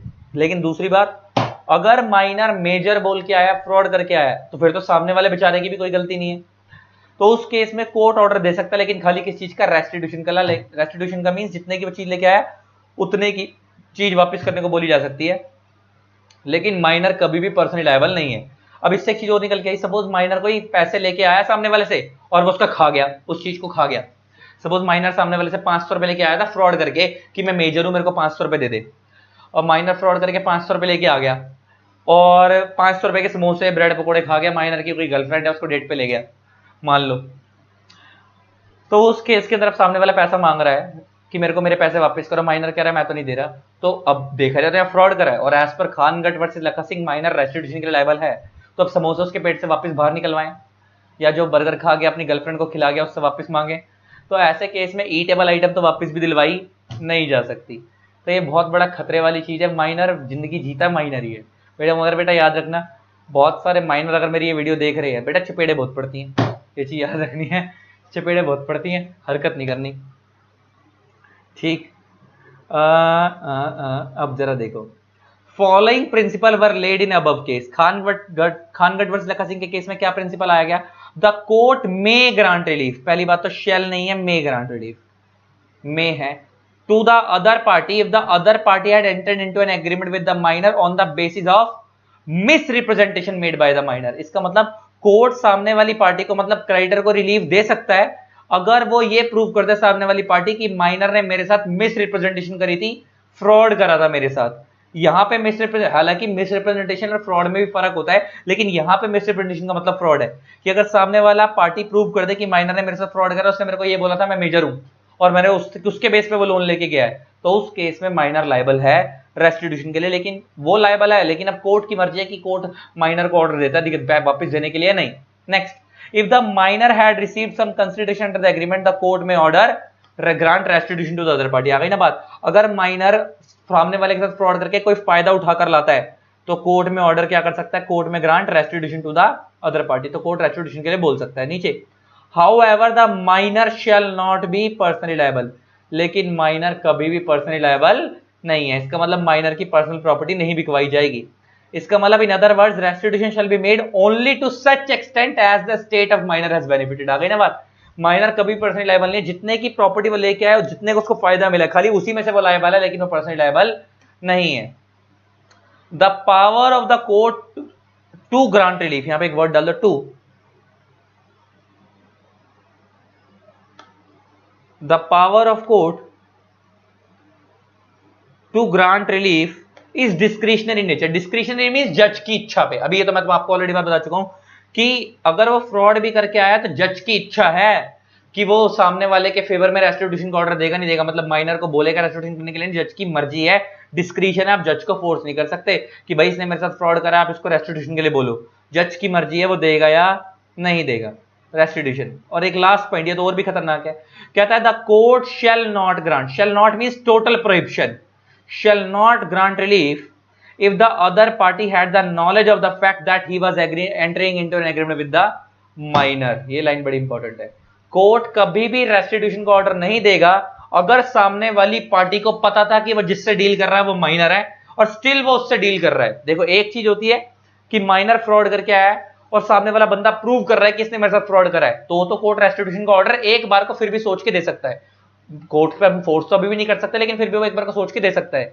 लेकिन अगर कोर्ट में ये पता लग गया कि सामने वाली पार्टी को, जिसने माइनर को लोन दिया है, उसको पहले से पता था ये माइनर है, स्टिल वो उसने उसको लोन दिया है, तो लॉ कहता है गलती आपकी, आपने दिया है, आप माइनर को फोर्स नहीं कर सकते और कोर्ट कभी भी आपको रेस्टिट्यूशन के लिए आपके फेवर में ऑर्डर नहीं देगा। ये बात समझ आती है। Next, no estoppel. ये तो और खतरनाक है, ये तो एक और खतरनाक है। जरा ये समझो क्या है। देखो, एस्टॉपल का मतलब होता है to be stop. Estoppel means to be stop. Estoppel का मतलब कहता है टू बी स्टॉप। ये कहता है माइनर अगर सामने वाले को ये रिप्रेजेंट करता है कि वो मेजर है। सपोज कोई माइनर है, वो फ्रॉड कर रहा है, वो जगह जगह फ्रॉड कर रहा है, जा जाकर लोन ले लेके आ रहा है और फ्रॉड कर रहा है और ये कह रहा है मेरे को लोन दे दो, मैं तो मेजर हूं, मैं तो मेजर हूं, और सामने वाला उसके मेजर होने पर ट्रस्ट करके उसको लोन दे रहा है, तो कहता है माइनर को हम उसके ऊपर रोक नहीं लगा सकते, अगर वो फ्रॉड करता है तो कर ले। लॉ कह रहा है कि माइनर के ऊपर हम स्टॉपल नहीं लगा सकते, माइनर को स्टॉप नहीं कर सकते। लेकिन अब लॉ ने आगे एक चीज बोली, वो बढ़ ध्यान से सुनना। लेकिन कोर्ट को अगर पता लगी ये बात माइनर जान जान के इतने फ्रॉड कर रहे हैं, तो कोर्ट रेस्टिट्यूशन का ऑर्डर दे सकता है। कोर्ट क्या दे सकता है? रेस्टिट्यूशन का ऑर्डर दे सकता है। मतलब ये बात उन्होंने कहां से उठा ली? वहीं ऊपर से कॉपी कर ली, कट कॉपी पेस्ट, खान गढ़ लखा सिंह से केस कर ली। ले देखे आप माइनर को रेस्टिट्यूशन के लिए सिर्फ एक ही शर्त पे लायबल ठहरा सकते हो, अगर माइनर ने फ्रॉड करा है तो। अगर माइनर ने फ्रॉड नहीं करा तो वो रेस्टिट्यूशन के लिए भी लायबल नहीं है। लेकिन तीसरी खतरनाक चीज, पर्सनली लायबल तो वो कभी भी नहीं है। पर्सनली लायबल तो वो कभी भी नहीं है, उसकी अपनी प्रॉपर्टी तो कभी भी नहीं बिकवाई जाएगी। सिर्फ जितने का फायदा लेके आया वो उसी के लिए लायबल है, वो भी अगर उसके पास वो चीज पड़ी है तो। अगर उसने कहीं ठिकाने लगा दी, खा पी गया या कुछ हो गया, तो फिर वो तो उसके लिए भी लायबल नहीं है। बहुत खतरा है भाई माइनर के साथ डील करने में। तो आप बड़ी अपनी खुद चेकिंग करो ढंग से। फ्रॉड भी कर रहा तो बंदे के ढंग से वेरीफाई करो कि बंदा जेन्युइन है या नहीं। देखो, a minor is not bound by his representation. आ गई ना बात? माइनर अब बाउंड नहीं है अपने रिप्रेजेंटेशन से। If a minor enters into a contract by fraudly representing himself to be a major, he cannot be prevented from pleading his minority in his defense। लेकिन ये लाइन बड़ी इंपॉर्टेंट है, आ गई ना? लेकिन वो कहता है माइनर अपनी रिप्रेजेंटेशन से बाउंड नहीं है, मतलब आप उसको रोक नहीं सकते। लेकिन वो कहता है लेकिन अगर माइनर फ्रॉडली रिप्रेजेंट करता है कि वो मेजर है सामने वाले को, और उसके बाद फिर वो कभी भी अगर कोर्ट में केस चलता है तो वो ये नहीं बोल सकता मैं तो माइनर हूं, मेरे को छोड़ दो। ये लाइन लिखी ना, he cannot be prevented from pleading his minority in his defense। वो डिफेंस में नहीं बोल सकता मैं तो माइनर हूं, प्लीज मेरे को छोड़ दो, आगे से फ्रॉड नहीं करूंगा। नहीं जी नहीं, लॉ कहता है आपको छोड़ा नहीं जाएगा। लेकिन छोड़ा नहीं जाएगा क्या? जेल में थोड़ी डालते हैं उसको, और ना अगर बहुत बड़ा फ्रॉड है तो जेल में डालेंगे, वरना नहीं डालेंगे। और अगर छोड़ा भी नहीं जाएगा तो क्या? पर्सनली लायबल तो माइनर है नहीं, खाली क्या लेंगे उससे? रेस्टिट्यूशन। देखो नीचे लिखा है, but this does not mean that the minor shall be allowed to retain and enjoy the fruits of his own fraud. आ गई ना बात? क्योंकि ऐसे ऊपर लिखा हुआ था कि माइनर कभी भी अपनी रिप्रेजेंटेशन के लिए बाउंड नहीं है, वो जैसे रिप्रेजेंट करना चाहे करे। लेकिन नीचे क्या बोल रहा है? इसका मतलब ये नहीं है कि माइनर अपने फ्रॉड कर करके उसको मजे ले। वो कहता है court will order restitution. Court क्या कर सकता है? रेस्टिट्यूशन का ऑर्डर दे सकता है, मींस रिस्टोर बैक का ऑर्डर दे सकता है इफ द माइनर। लेकिन कब दे सकता है? If the minor is still in possession of the money और the things purchased out of it. आ गई ना बात? या तो मनी उसके पास है या चीज उसके पास है जो उसने खरीदी है उस पैसे से।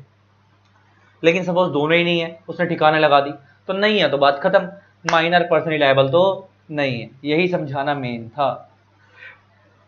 नेक्स्ट क्या आता है? No specific performance. No specific performance का मतलब क्या है? कहता है सपोज तुमने देखा होगा छोटे छोटे बच्चे होते हैं, सपोज तुमने देखा होगा स्कूल में बैंड बने होते हैं, 4 बैंड माइनर और अपना बैंड बना रखा है, वो गाना वाना गाते हैं, गिटार विटार बजाते हैं, उनका बैंड है। सपोज मान लो 5 बच्चे हैं, पांचों माइनर है, और वो किसी क्लब में गए और क्लब वाले को बोला हम बहुत अच्छा गाते हैं, उसको ट्रायल भी लेके आए, उससे 2 हफ्ते के एडवांस पेमेंट ले आए और उसको ये बोला अगले हफ्ते से हम तुम्हारे यहाँ गाना शुरू करेंगे, 2 हफ्ते तक, 2 हफ्ते के एडवांस पैसे दे दो। और सपोज क्लब वाले ने उनको ये बोला 2 हफ्ते के तो नहीं दे रहा, लेकिन तुम्हारा गाना मेरे को बहुत अच्छा लगा, तुम एक काम करो 1 हफ्ते के एडवांस पेमेंट ले लो, कल से आके गाना शुरू कर देना। माइनर और ही गाना गाने गए ही नहीं। तो लॉ कहता है अगर माइनर ने बोला था कि वो कोई परफॉर्मेंस करेगा और उसने परफॉर्मेंस नहीं करी तो आप उसको फोर्स नहीं कर सकते, कोई बात नहीं। तो भी कोई बात नहीं। ले दे के माइनर को आप कभी भी फोर्स नहीं कर सकते ना पैसे लेने के लिए। अगर उसने बोला है कि मैं गाऊंगा और अब वो नहीं गा रहा तो आप उसको फोर्स नहीं कर सकते, गा नहीं गा रहा तो नहीं गा रहा, बात खत्म। तुम्हारे पैसे खा गया तो खा गया। देखो नीचे ये बोल रहा है no specific performance, the other party can not demand that the minor should perform the obligation, obligation means duty, which he had agreed to perform under the agreement. अगर सामने वाला माइनर अगर जो उसने एग्रीमेंट करा था कि मैं ये ड्यूटी पूरी करूंगा, अगर वो गाना गाऊंगा या नाचूंगा जो भी, उसके लिए अगर वो पैसे वैसे लेके भी आया है और अगर वो मना कर रहा है मैं ये काम नहीं करूंगा, तो आप उसको फोर्स नहीं कर सकते, आप माइनर को फोर्स नहीं कर सकते। नेक्स्ट है no liability of guardian. Minor की हरकतों के लिए उसके पेरेंट्स लायबल नहीं है। हालांकि कुछ कुछ जगहों पे है, जैसे ट्रैफिक कंट्रोल एक्ट में, जो दिल्ली में ट्रैफिक कंट्रोल एक्ट है, उसमें अगर किसी बच्चे ने 16 साल का 14 साल का बच्चा पकड़ा गया ड्राइविंग करते हुए, तो उसको पुलिस वाला पकड़ के उसके पेरेंट्स को लायबल ठहरा सकता है, क्योंकि वहां पे उनके पेरेंट्स की गलती, उन्होंने स्कूटर दिया कि उसके हाथ में, क्योंकि वहां पे उसका लाइसेंस नहीं बना। तो लेकिन ऐसे केसेस में अगर माइनर खुद ही रोड पे जाके कॉन्ट्रैक्ट कर रहा है तो हम कैसे रोक लेंगे? तो उसकी हरकतों की वजह से उसके पेरेंट्स लायबल नहीं है, माइनर की हरकतों की वजह से उसके पेरेंट्स लायबल नहीं है। लेकिन वो कहता है contracts by guardian valid. Minor की हरकतों की वजह से उसके पेरेंट लायबल हो सकते हैं, कब? अगर दो कंडीशन पूरी हो जाए तब। पहला, the contract is for the benefit of minor and the guardian has authority to enter into the contract.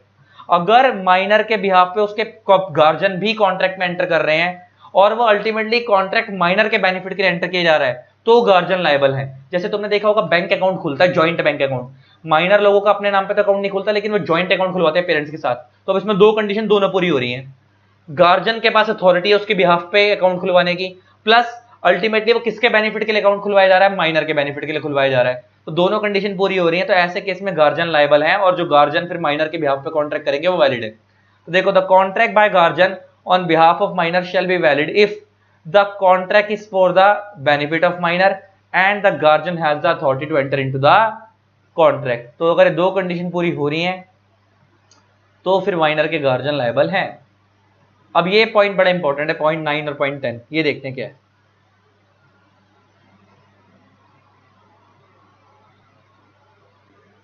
तो गाइस अब हम अपना नेक्स्ट टॉपिक कर रहे हैं, that is minor's liability for necessities. कि माइनर, अभी तक तो तुम लोगों ने ये दो चीज मेरे से पढ़ ली कि माइनर कभी भी लायबल नहीं होता, लेकिन अगर वो फ्रॉड करके आता है तो खानगढ़ वर्सेस लखा सिंह के केस में आपने मेरे से पढ़ लिया कि वो रेस्टिट्यूशन के लिए लायबल है, लेकिन पर्सनली लायबल नहीं है। मतलब उसकी पर्सनल प्रॉपर्टी वगैरह नहीं बिकवाई जाएगी और उसका और कुछ नहीं बिकवाया जाएगा। लेकिन अब आ रही है माइनर्स लायबिलिटी फॉर नेसेसिटीज। जरा इसका मतलब समझते हैं क्या है। तो बेसिकली क्या है, पहले नेसेसिटी शब्द का मतलब समझें। मैं बहुत सारे बच्चे से जब मैं पूछता हूं ना कि बेटा नेसेसिटी क्या होता है, तो बच्चे ना तीन जवाब मेरे को देते हैं। नेसेसिटी का मतलब बोलते हैं रोटी, सेकंड बोलते हैं कपड़ा, थर्ड बोलते हैं मकान।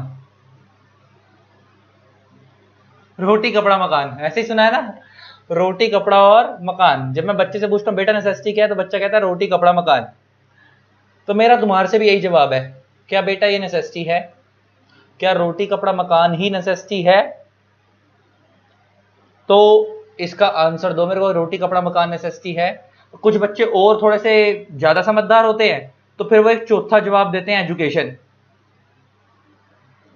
थोड़े और समझदार होते हैं, फिर वो जवाब देते हैं हेल्थ केयर, हॉस्पिटल्स वगैरह। क्या मेरा एक क्वेश्चन है, क्या ये सब नेसेसिटी है? यही तुम्हारा क्वेश्चन है, तुम्हारे से मेरा क्वेश्चन है, क्या ये नेसेसिटी है या नहीं? 99% बच्चों से पूछ लो तो यही जवाब देगा वो। अब जरा समझो, सर लॉ कहता है, लॉ मैं नहीं कह रहा, लॉ कहता है कि the term necessity depends upon, necessity जो टर्म है depends upon social status of a person, social status of a person and it varies from person to person.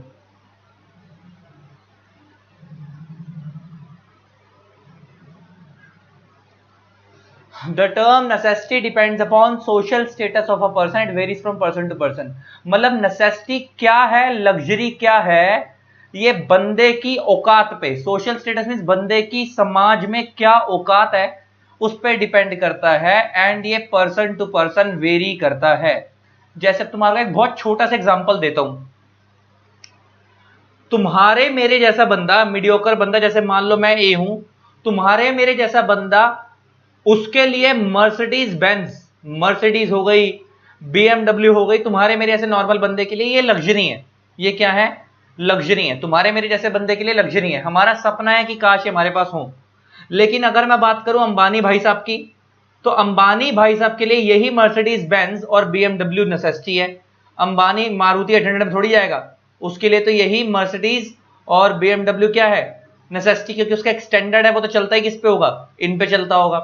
और एग्जांपल लेके बात करते हैं, जैसे मैं ए हूं, तुम्हारे मेरे जैसे बंदे के लिए 5 स्टार में जाना, 5 स्टार होटल में जाना एक नेसेसिटी है और एक लग्जरी है। सपना है हमारे लोगों का कि यार 5 स्टार में जाएं। हमारे तुम्हारे ऐसे बंदा कभी कभी साल में 1 या 2 बार चला जाता है, बहुत बड़ी बात होती है, वो भी लग्जरी फील होता है कि यार इतना खर्चा कौन करेगा। हमारे ऐसा बंदा रोज नहीं बैठ सकता, लेकिन अंबानी ऐसा बंदा रोज वहीं बैठता होगा, आए दिन बैठता होगा, उसे कोई फर्क ही नहीं पड़ता। इसका मतलब अंबानी भाई साहब का स्टैंडर्ड ही ऐसा है, उनके लिए 5 स्टार होटल भी नेसेसिटी है, उनके लिए 5 स्टार होटल भी क्या है, नेसेसिटी है। हमारे लिए जो लग्जरी है वही अंबानी के लिए क्या है, नेसेसिटी। अच्छा और आगे आगे है, तो तुम्हारे मेरे जैसे बंदे को दिन में 3 टाइम्स जो मील मिलती है, हम लोग 3 टाइम खाना खाते हैं जनरली, हर बंदा 3 टाइम्स खाता है, एक सुबह ब्रेकफास्ट, देन दिन में लंच, देन रात में डिनर। तुम्हारे मेरे ऐसे बंदा जो नॉर्मल पर्सन होते हैं, मिडिल क्लास, हमारे लिए 3 टाइम्स की मील नेसेसिटी है कि यार ये तो होनी ही चाहिए। लेकिन लेकिन लेकिन एक रोड पे बैठा हुआ बैगर जिसको 4 दिन से खाना नहीं मिला ढंग से, अगर आप उसको दिन में 2 टाइम्स भी मील दे दोगे, उसके लिए वो भी लग्जरी है।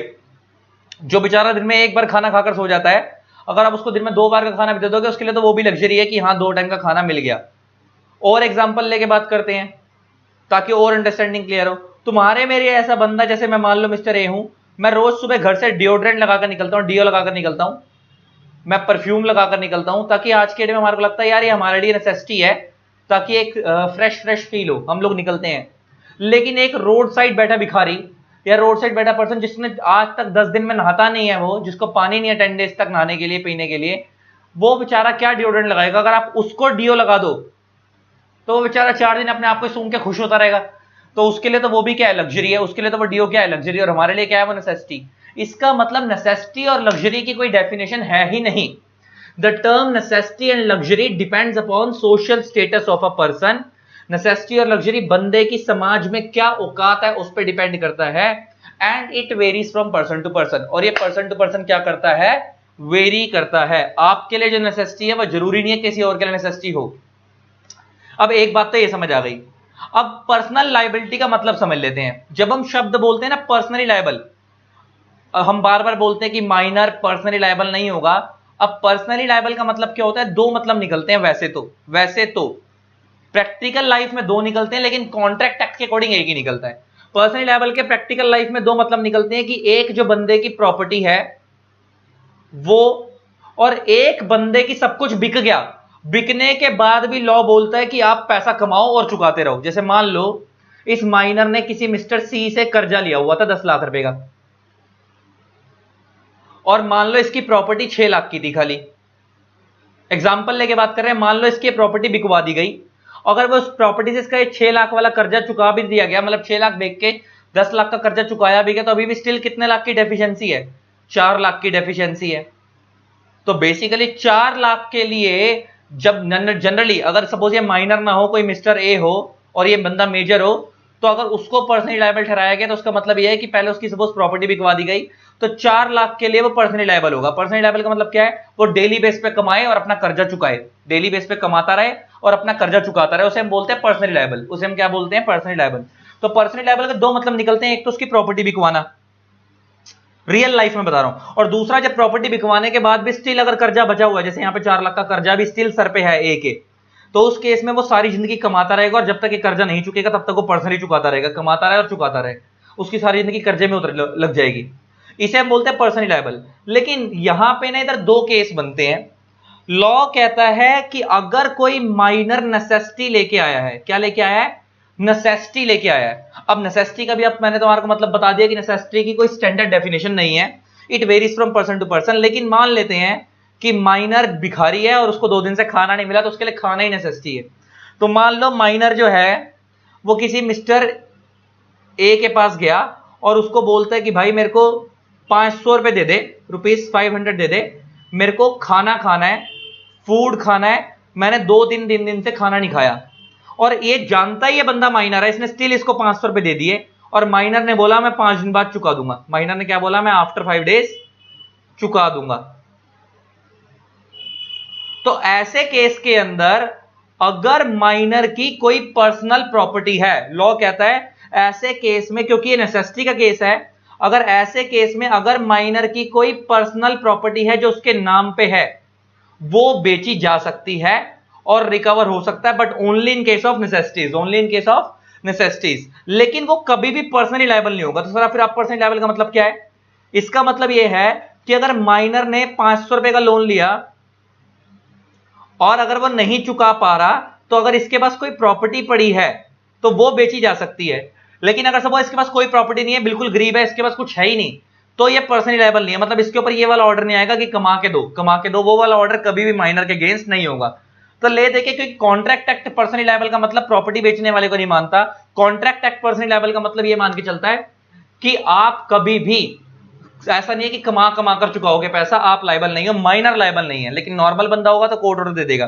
तो माइनर के ना अगर देखा जाए तो 4 केस बन गए, 3 या 4 केस बन गए। पहला, अगर माइनर सामने वाले के पास माइनर बन के जा रहा है लेकिन वो नॉर्मल चीज लेने जा रहा है अदर देन नेसेसिटी, वो नेसेसिटी नहीं है, वो कोई और चीज लेने जा रहा है और वो बोल रहा है सामने वाले को माइनर है, जैसे हमारे एग्जांपल में उसने लोन लिया था, वो वाला केस, मोहरी बीबी वाला केस, अदर देन नेसेसिटी, तो क्या माइनर लायबल है? माइनर कभी भी लायबल नहीं है। केस 2, माइनर फ्रॉडलेंटली मिसरिप्रेजेंट करके आ रहा है,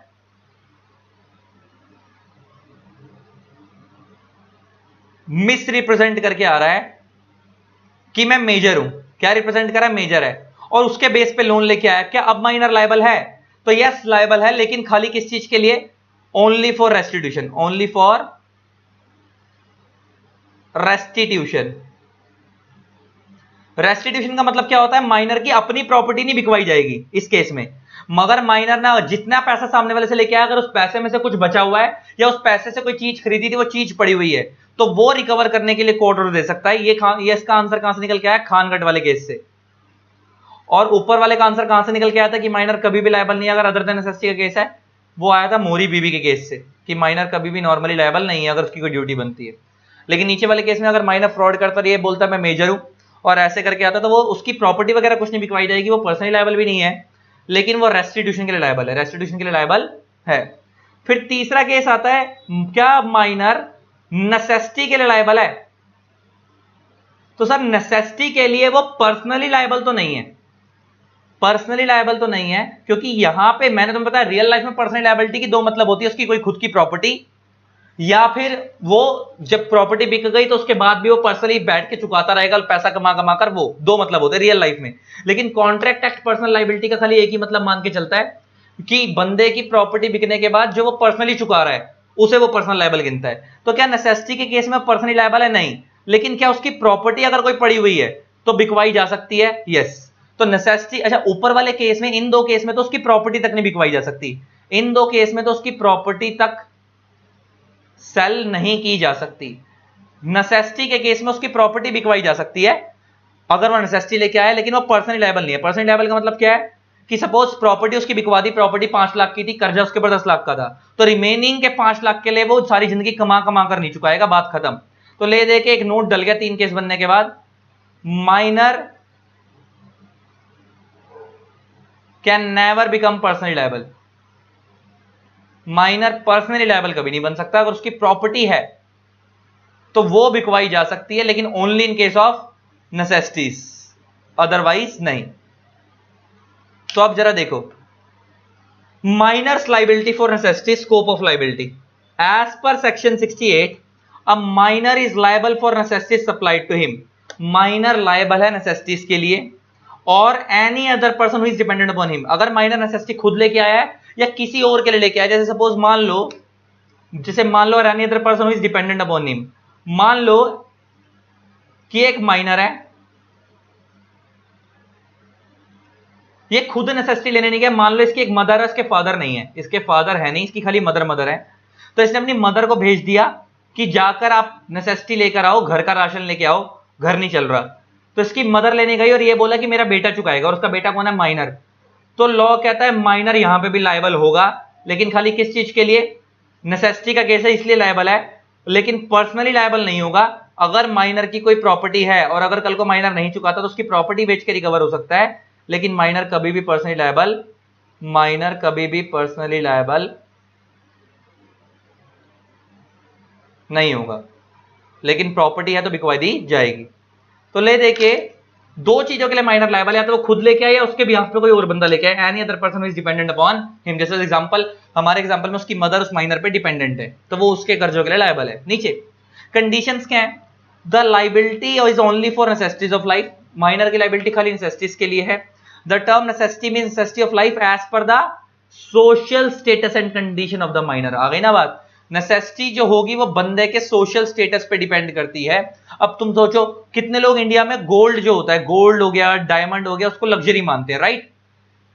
लेकिन सपोज मान लो किसी धर्म में, किसी रिलीजन के अंदर बहुत सारे लोग तुमने देखे होंगे कान के अंदर इयरिंग्स पहनते हैं, लड़के पहनते हैं, कान में बाली वगैरह पहनते हैं गोल्ड की, और उनके में वो कहते हैं मैंडेटरी है। तो भले ही वो गरीब भी हो फिर भी वो गोल्ड की बाली पहनता है, सब कुछ है, तो बेसिकली उसके लिए लग्जरी थोड़ी है, वो नेसेसिटी है क्योंकि अपने रिलीजन के लिए पहन रहा है। इसका मतलब नेसेसिटी जो होती है उसमें गोल्ड भी आ सकता है। क्या पता बंदों का रहना सहना ही ऐसा हो कि वो बिना गोल्ड के उनको रहना ही अलाउड नहीं है, या उसके बिना वो रह ही नहीं सकते। तो इसका मतलब नेसेसिटी जो है, ऐसे कभी नहीं समझो कि आज के बाद की मर्सिडीज नेसेसिटी है, या मतलब मर्सिडीज लग्जरी है या गोल्ड लग्जरी है। ये लोग भी ये चीजें भी नेसेसिटी हो सकती हैं, ये बंदे के स्टेटस पे डिपेंड करता है, उसकी रहने सहने की कंडीशन पे डिपेंड करता है। जैसे हमने अभी देखा कि BMW, ऑडी एक बंदे के लिए नेसेसिटी, अंबानी के लिए, और दूसरे लोगों के लिए लग्जरी है, हमारे ऐसे लोगों के लिए। पहला, the liability is only for necessities, और दूसरा the minor is not already in possession of such necessities. इसका मतलब माइनर जिस चीज के लिए जो चीज लेने गया है, जैसे सपोज माइनर सामने वाले से कह रहा है कि मेरे को राशन दे दो, मेरे घर के लिए नेसेसिटी, मैंने 4 दिन से खाना नहीं खाया, तो ऐसा ना हो कि वो झूठ बोल रहा है और माइनर के पास ऑलरेडी राशन पड़ा हो। तो कह रहा है minor is not already in possession of such necessities, मतलब माइनर के पास पहले से वो चीज नहीं पड़ी होनी चाहिए। और तीसरा, the minor shall not be personally liable, minor कभी भी पर्सनली लायबल नहीं है। ये तो आप मेरे से समझ ही चुके हो। पर्सनल लायबल का मतलब क्या है कि वो जब कर्जा उतारने के बाद अगर उसकी प्रॉपर्टी बिकवाने के बाद स्टिल कुछ बचा हुआ है, तो वो उसकी वो सारी जिंदगी कमा कर नहीं चुकाएगा, उसकी लायबिलिटी खत्म। तो ले दे के चीज समझ आ गई। नॉर्मली तो माइनर की प्रॉपर्टी तक बिकवाई नहीं जा सकती, लेकिन नेसेसिटी के केस में प्रॉपर्टी बिकवाई जा सकती है। तो ले दे के 3 केस जो बने सब समझ आ गए। अगर हम फटाफट रिपीट कर दें, पहला केस, अगर माइनर सामने वाले को बोल के आ रहा है वो माइनर है, तो क्या, और वो अदर देन नेसेसिटी कोई नॉर्मल चीज लेके आ रहा है वो जो नेसेसिटी नहीं है, तो क्या वो लायबल है? नहीं। सामने वाले की गलती, उसने कॉन्ट्रैक्ट क्यों करा, माइनर के साथ किए गए एग्रीमेंट वॉइड एब इनिशियो होते हैं। केस 2, माइनर सामने वाले के साथ फ्रॉड करके आ रहा है, मैं मेजर हूं, तो क्या वो लायबल है? यस। लेकिन अब क्या उसकी प्रॉपर्टी बिकवाई जाएगी? अब भी नहीं, मगर रेस्टिट्यूशन के लिए लायबल। रेस्टिट्यूशन में जितने की वो चीज लेके आया, अगर वो चीज पड़ी हुई है या वो कुछ पैसा पड़ा हुआ जो लेके आया वही वाला पैसा, तो वो लायबल है, वरना नहीं। तीसरा केस, माइनर नेसेसिटी लेके आया, तो क्या वो लायबल है? सर पर्सनली लायबल तो नहीं है, लेकिन किस चीज के लिए लायबल है? उसकी अगर प्रॉपर्टी वगैरह है तो बिकवाई जा सकती है। तो ये खत्म हो गया।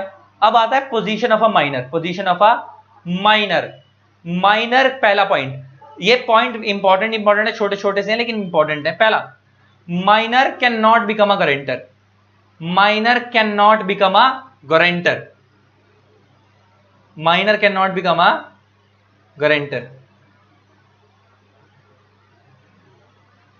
माइनर कभी भी गारंटर नहीं बन सकता, गारंटर नहीं बन सकता। Minor can never become a guarantor. ये बात समझ आती है? अच्छा, माइनर गारंटर नहीं बन सकता, इसका मतलब कि जैसे मान लो ए है, एक बी है, ए ने बी को लोन दिया 10 लाख रुपए का, तो ए हो गया लेंडर, बी हो गया बोरोवर। अब ए कहता भाई मैंने तेरे को लोन दिया, क्या गारंटी तू मेरे को चुका देगा, अगर कल को तूने मेरा पैसा मार लिया तो बी कहता देख मेरा एक फ्रेंड है एम, अगर कल को मैं नहीं चुका पाया तो ये चुका देगा मेरे बिहाफ पे, ये चुका देगा, एम चुका देगा मेरे बिहाफ पे। तो मैं कह सकता हूं एम श्योरिटी है कि एम जिम्मेवारी भर रहा है, और एम कह रहा है हाँ कि अगर ये नहीं चुका पाया तो मैं तेरे को चुका दूंगा। तो मैं कह सकता हूं एम श्योरिटी है, जो श्योरिटी दे रहा है, जिम्मेवारी भर रहा है, कह सकता हूं गारंटर है, जो गारंटी दे रहा है कि अगर इसने नहीं चुकाया तो मैं चुका दूंगा। और मान लो एम माइनर है, तो लॉ कहता है ऐसा वाला एग्रीमेंट अलाउड ही नहीं है, ये वाला एग्रीमेंट करना अलाउड नहीं है। Minor can never become a guarantor. Reason क्या है? सर देखो, अगर कल को इसने हाथ खड़ा कर दिए तो माइनर को तो हम जिंदगी में वैसे भी फोर्स नहीं कर सकते। आप लोग मेरे से भी मोहरी बीबी का केस पढ़ी चुके हो कि माइनर की जहां पे ड्यूटी बनती है वो उसको पूरा करने की जरूरत नहीं है, माइनर को फोर्स कर नहीं सकते, ये चुकाएगा नहीं तो ले दे के इसका पैसा तो डूब जाएगा। क्योंकि माइनर को फोर्स नहीं किया जा सकता, माइनर की खुद की कोई औकात नहीं है, वो किसी और की गारंटी क्या देगा, ये बात समझ आ गई। इसलिए minor can never become a guarantor. Next, minor may be admitted as a member where the shares are fully paid up. Member mean share holder. Minor normally किसी कंपनी में शेयर होल्डर नहीं बन सकता, लेकिन अगर वो शेयर होल्डर बनना चाहता था वो फुल्ली पेड अप शेयर ले सकता है, पार्टली पेड शेयर नहीं ले सकता। अच्छा, रीजन समझ आता होगा क्यों? क्योंकि अगर पार्टली पेड लेगा और कल को अगर उसने पैसा रिमेनिंग नहीं चुकाया और कंपनी मंगाएगी तो कंपनी माइनर को फोर्स तो कर नहीं सकती, तो ले दे के चूना लग जाएगा। तो ले दे के अगर आप माइनर को शेयर अलॉट करना चाहते हो और माइनर को अपनी कंपनी का शेयर होल्डर बनाना चाहते हो तो उसको कौन सा शेयर दोगे? फुल्ली पेड अप शेयर दोगे, पार्टली पेड शेयर्स नहीं दोगे। और एक चीज नॉलेज के लिए और बता दूं, नॉलेज के लिए, कि माइनर को फुल्ली पेड शेयर दिए जाते हैं और माइनर के कंपनी लॉ के अंदर क्लियर कट लिखा हुआ है कि माइनर कभी भी शेयर्स अपने नाम से नहीं ले सकता, वो थ्रू गार्जियन लेगा। किसके थ्रू लेगा? थ्रू गार्जियन लेगा। क्योंकि आपको पता है, सर एक बात बताओ, शेयर्स कैसे लिए जाते हैं? आप एप्लीकेशन लगाते हो और कंपनी आपको अलॉटमेंट करती है। कंपनी आपको क्या करती है? अलॉटमेंट। तो आपने कंपनी पे एप्लीकेशन लगाई, मींस आपने कंपनी को ऑफर दिया, कंपनी ने आपको अलॉटमेंट करी, मींस कंपनी ने आपको एक्सेप्टेंस दे दी। और ऑफर प्लस एक्सेप्टेंस एग्रीमेंट होता है और माइनर के साथ किया गया एग्रीमेंट वॉइड एब इनिशियो है, इसलिए माइनर को डायरेक्टली शेयर्स लेना अलाउड ही नहीं है। कंपनी लॉ में क्लियर कट लिखा हुआ है माइनर जब भी शेयर्स लेगा थ्रू गार्जियन लेगा। तो ये वाला पॉइंट हो गया कि और वो जो भी शेयर्स लेगा वो कौन से होने चाहिए? Fully paid up. तीसरा, minor can be apprentice. Apprentice means trainee. जैसे आप लोग सीए सीएस सीएम में बनोगे तो आपको भी आर्टिकलशिप करनी होती है सीए सीएस के अंडर, सीएमए के अंडर। तो अप्रेंटाइज का मतलब होता है ट्रेनी। तो कहता है अगर माइनर कहीं पे ट्रेनी लगना चाहता है, ट्रेनिंग करना चाहता है, कर सकता है, लेकिन उसकी कम से कम एज 14 साल तो होनी चाहिए। और नीचे क्या आता है, ये आप मेरे से पढ़ चुके हो कि माइनर का, ये आप 11 12 में ही पढ़ के आए होगे, माइनर कभी भी पार्टनरशिप फर्म में पार्टनर नहीं बन सकता, लेकिन वो बेनिफिट्स ऑफ पार्टनरशिप के लिए ऐड हो सकता है with the consent of all other partners. अगर सारे पार्टनर्स कंसेंट दे दें तो वो बेनिफिट्स ऑफ पार्टनरशिप के लिए ऐड हो सकता है, लेकिन माइनर कभी भी पार्टनर नहीं बन सकता। ये बात समझ आ गई? इसी के साथ तुम्हारा माइनर वाला टॉपिक हो गया पूरा फिनिश। अब नेक्स्ट टॉपिक आ रहा है person of unsound mind. Minor वाला टॉपिक पूरा खत्म हो गया, माइनर वाला टॉपिक पूरा खत्म हो गया। तो गाइस अब आता है persons of unsound mind. Unsound mind में आपको ऑलरेडी करा चुका हूं कि अनसाउंड माइंड के अंदर 3 लोग आते हैं, idiot, lunatic, drunkard. Idiot, lunatic and drunkard. पहले जरा साउंड माइंड समझते हैं, मीनिंग ऑफ साउंड माइंड। तो जो साउंड नहीं है फिर वो अनसाउंड माइंड है। साउंड माइंड वो जिसका दिमाग काम करता है, तो अनसाउंड माइंड वो जिसका दिमाग काम नहीं करता। और मैंने तुम्हारे को बताया था उसमें 3 लोग आते हैं, इडियट, लुनेटिक, ड्रंकर्ड। और मैंने ये भी बताया था इडियट कभी भी कॉन्ट्रैक्ट नहीं कर सकता, क्योंकि वो because of lack of development of brain होता है, जिनकी एज बढ़ जाती है लेकिन दिमाग काम नहीं करता और उनका इलाज पॉसिबल नहीं है। मैंने बताया था लुनेटिक्स वो होते हैं जिनकी मेंटल पावर्स डी रैंक्ड होती हैं। D ranked means D arranged, मतलब जिसका मतलब क्या कि अगर उनका इलाज हो जाए और अगर वो ठीक हो जाएंगे तो वो कॉन्ट्रैक्ट कर सकते हैं, अगर ठीक नहीं हुए तो कॉन्ट्रैक्ट नहीं कर सकते। फिर आते हैं ड्रंकर्ड। मैंने तुम्हारे को इसके बारे में बताया था कि ड्रंकर्ड के अंदर कौन आते हैं? खाली शराबी नहीं आते, जो ड्रग्स वगैरह लेते हैं वो भी आते हैं। और मैंने ये भी बताया था कि ये लोग भी कॉन्ट्रैक्ट कर सकते हैं, लेकिन जब तक ये ड्रिंक्स और ड्रग्स के नशे में नहीं है तब तक। अगर ये नशे में है तो कॉन्ट्रैक्ट नहीं कर सकते। तो अब जरा उनको तीनों को पढ़ लें फटाफट। पहले meaning of sound mind. A person is said to be of sound mind if he is able to understand the terms of the contract and form rational judgment. एक बंदा साउंड माइंड तब कहलाएगा अगर उसको कॉन्ट्रैक्ट की term समझ आ रही है एंड वो रैशनल जजमेंट फॉर्म कर रहा है। क्या कर रहा है? रैशनल मीन समझदारी वाली जजमेंट फॉर्म कर रहा है। मतलब अगर हम किसी बंदे के साथ कॉन्ट्रैक्ट कर रहे हैं, उसको हर चीज समझ आ रही है और वो ढंग से सोच समझ के डिसीजन ले रहा है, तो हम कहेंगे वो साउंड माइंड है। Thus, idiot, lunatics and drunkards are considered to be a person of unsound mind. तो idiot, lunatic और drunkard क्या है? Person of unsound mind है। पहला idiot, a person who is devoid of any faculties of thinking or rational judgment। मतलब एक ऐसा बंदा जो रैशनल जजमेंट फॉर्म ही नहीं कर सकता, जिसके पास सोचने की क्षमता ही नहीं है। डिवॉइड में सोचने की क्षमता ही नहीं है। Significantly idiocy is a congenital, कौन में मैंने बताया तुम्हें एन साइलेंट रहेगा, कोजेनिटल डिफेक्ट जो जेनेटिक से आया है, cause by lack of development of brain. और ये कैसे आया? Because of lack of development of brain, क्योंकि बंदा एज से बड़ा हो गया लेकिन दिमाग ग्रो नहीं करा। Therefore an idiot is always unsound mind. तो इसका मतलब इडियट हमेशा क्या रहेगा? अनसाउंड माइंड ही रहेगा। Hence an agreement with an idiot is, पहले तो इसको अंडरलाइन कर लेते हैं, always unsound mind। idiot हमेशा ही unsound mind रहेगा।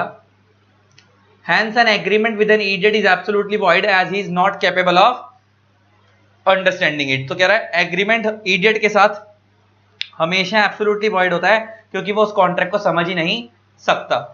नेक्स्ट आता lunatic, a person whose mental powers are deranged. Deranged word बना डी अरेंज से, मतलब जिसका दिमाग अभी ऑर्डर में नहीं है। ऑर्डर मींस दिमाग अभी ढंग से काम नहीं कर रहा। हाउएवर इसको हम इंसेन भी बोलते हैं, लुनेटिक को इंसेन बोलते हैं, मेंटल भी बोलते हैं। मगर कह रहा है however insane persons are sometime sane and sometime insane. ये समटाइम सेन समटाइम इंसेन का मतलब क्या है? अगर इलाज चल गया और आप ठीक हो गए तो आप कॉन्ट्रैक्ट कर सकते हो, अगर इलाज चला आप ठीक नहीं हुए तो आप अभी भी इंसेन हो, आप कॉन्ट्रैक्ट नहीं कर सकते। Such person can enter into contract during lucid intervals. Lucid intervals का मतलब क्या होता है? That is at such interval when he is of sound mind. आ गई ना बात? इसका मतलब लुनेटिक कॉन्ट्रैक्ट कर सकते हैं जब वो साउंड माइंड है। जब वो क्या है? Sound mind. मींस अगर उनका ट्रीटमेंट हो गया और वो ठीक हो गए तो वो कॉन्ट्रैक्ट कर सकते हैं।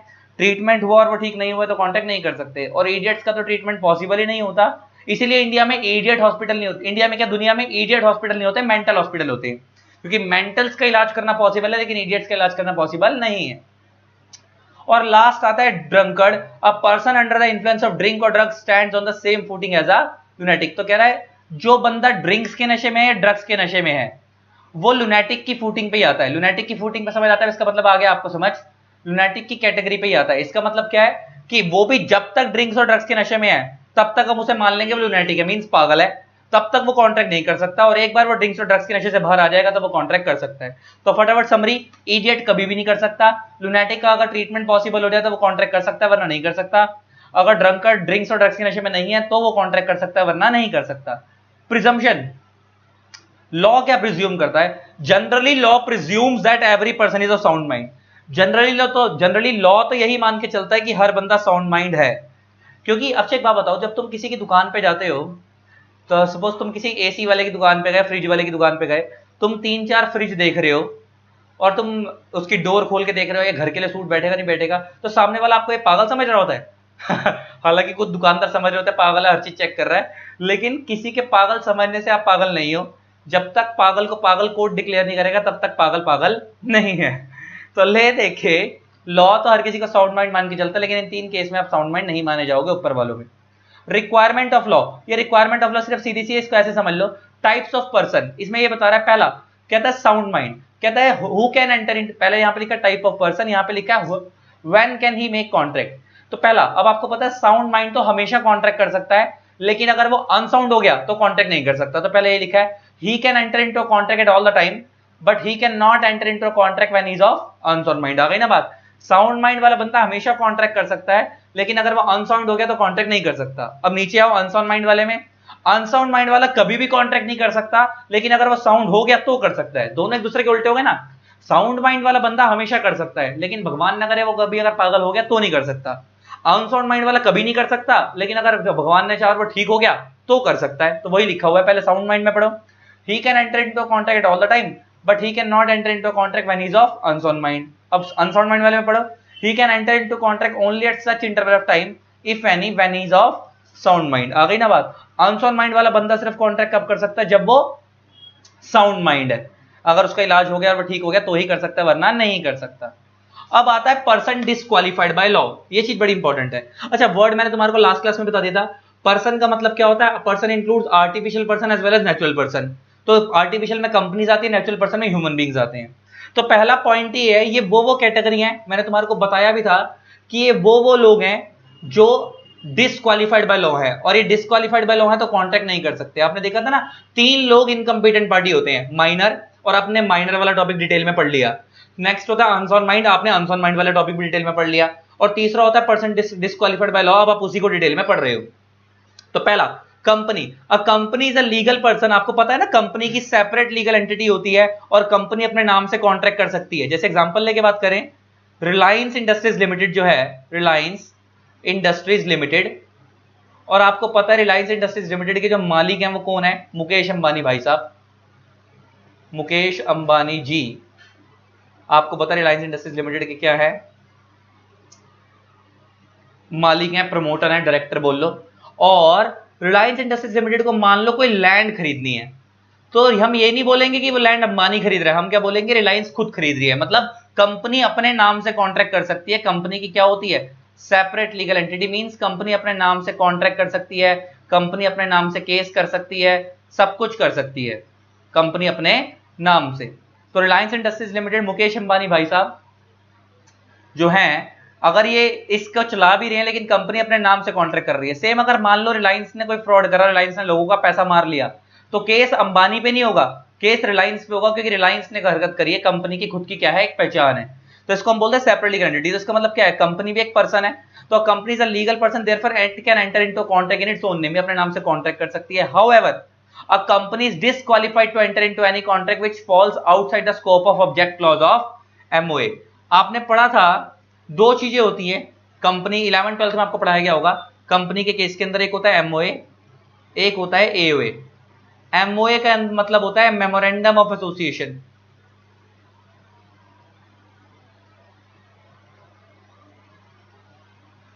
AOA होता है articles of association.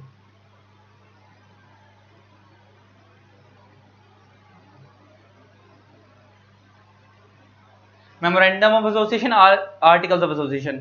Memorandum of association क्या होते हैं, कंपनी के एक्सटर्नल रूल्स। एक्सटर्नल रूल्स का मतलब क्या होता है, कंपनी का नाम क्या होगा, कंपनी का काम क्या होगा, ऑब्जेक्ट क्या होगा, कंपनी में कैपिटल कितनी होगी, ये सब चीजों को एक्सटर्नल रूल्स में लेते हैं। Internal rules, article of association होते हैं कंपनी के इंटरनल रूल्स। ये क्या होते हैं, एमओए कंपनी के एक्सटर्नल रूल्स, आर्टिकल्स कंपनी के इंटरनल रूल्स।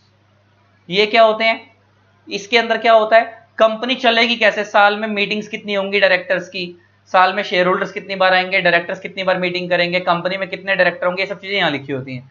तो कंपनी का काम क्या होगा, नाम क्या होगा, ये सब यहाँ लिखा होता है। कंपनी चलेगी कैसे, ये सब यहाँ लिखा होता है। तो कहता है कोई भी कंपनी अगर एमओए के बाहर जाके कॉन्ट्रैक्ट करती है तो वो डिस्क्वालिफाइड होगी। इसका मतलब सपोज कंपनी के ऑब्जेक्ट क्लॉज में लिखा हुआ है कंपनी गारमेंट्स का काम करेगी, और कंपनी वाले एसी बेच रहे हैं, फ्रिज बेच रहे हैं, तो इसका मतलब अपने एमओए के बाहर जाके काम कर रहे हैं, तो लॉ कहता है वो जितने भी कॉन्ट्रैक्ट कर रहे हैं वो वॉइड है, क्योंकि कंपनी डिस्क्वालिफाइड बाय लॉ है। कंपनी क्या है, डिस्क्वालिफाइड बाय लॉ, क्योंकि एमओए के बाहर जाके काम कर रही है। तो इसका मतलब कंपनी भी डिस्क्वालिफाइड बाय लॉ हो जाएगी अगर वो अपने एमओए के बाहर जाके कोई भी काम करेगी तो। Next, alien enemy. अब ये एलियन क्या है भाई, जादू, जो तुमने ऋतिक रोशन वाला देखा, टू टू टू टू जादू है। एलियन कौन होता है भाई, एलियन एनिमी, एनिमी तो मतलब समझ आता है दुश्मन। तो तुम्हारा दूसरे प्लेनेट से जो बंदा आ रहा है एलियन, उसको बोल रहे हैं हम एलियन। यहां पे एलियन एनिमी कौन है, जब हम बोलते हैं एलियन एनिमी इसका मतलब क्या है, सर एलियन एनिमी का मतलब होता है foreigner enemy. Alien means foreigner, foreigners हमारे लिए एलियन होते हैं। एलियन हम किसको बोलते हैं, फॉरेनर्स को बोलते हैं, जो दूसरी कंट्री के हैं, दूसरे प्लेनेट के नहीं है, दूसरी कंट्री के हैं। इसलिए अनदर प्लेनेट वालों को तो बोलते ही एलियन है, लेकिन जो दूसरी कंट्री के लोग हैं एलियन कौन होते हैं, फॉरेनर्स। अच्छा, जैसे एग्जांपल लेके बात करें, यूएसए के लोग, पाकिस्तान के लोग, सिंगापुर के लोग, चाइना के लोग, ये सब हमारे लिए क्या है, फॉरेनर्स है। अब एक चीज समझो, सपोज मान लो इंडिया की दुश्मन कंट्री कौन, ये बताओ इंडिया की अभी तक दुश्मन कंट्री कौन है, एनिमी कंट्री। रोड पे खड़े होके किसी से भी पूछ लो, सामने वाला बंदा बोलेगा पाकिस्तान। थोड़े से और लोग हैं वो बोलते हैं चाइना, और भी लोग हैं वो बोलते हैं श्रीलंका, और लोग आते हैं बांग्लादेश। लोगों से अगर दुश्मन पूछोगे तो तुम ये, और लोगों का हॉट जो दुश्मन है वो पाकिस्तान है इंडिया वालों का। सुन लो मेरी बात, इंडिया ने अभी तक किसी भी कंट्री को ऑफिशियली एनिमी डिक्लेयर नहीं करा है, एनिमी डिक्लेयर नहीं करा है। इंडिया ने अभी तक किसी भी कंट्री को ऑफिशियली एनिमी डिक्लेयर नहीं करा है। लेकिन बाय चांस सपोज इंडिया की एक कंपनी है, मान लो इंडिया की एक कंपनी है एक्स लिमिटेड, और इंडिया वाले पाकिस्तान, आपको पता होगा पाकिस्तान वाले और इंडिया वालों के बीच में इंपोर्ट एक्सपोर्ट चलता है। पाकिस्तान वाले इंडिया से स्पाइसेस वगैरह मंगवाते हैं, बहुत सारी चीजें मंगवाते हैं, इंडिया वाले भी पाकिस्तान से शुगर वगैरह मंगाते हैं। तो मान लो शुगर का कॉन्ट्रैक्ट हुआ इंडिया और पाकिस्तान के बीच में, मान लो इंडिया की कंपनी एक्स लिमिटेड, पाकिस्तान की कंपनी वाई लिमिटेड।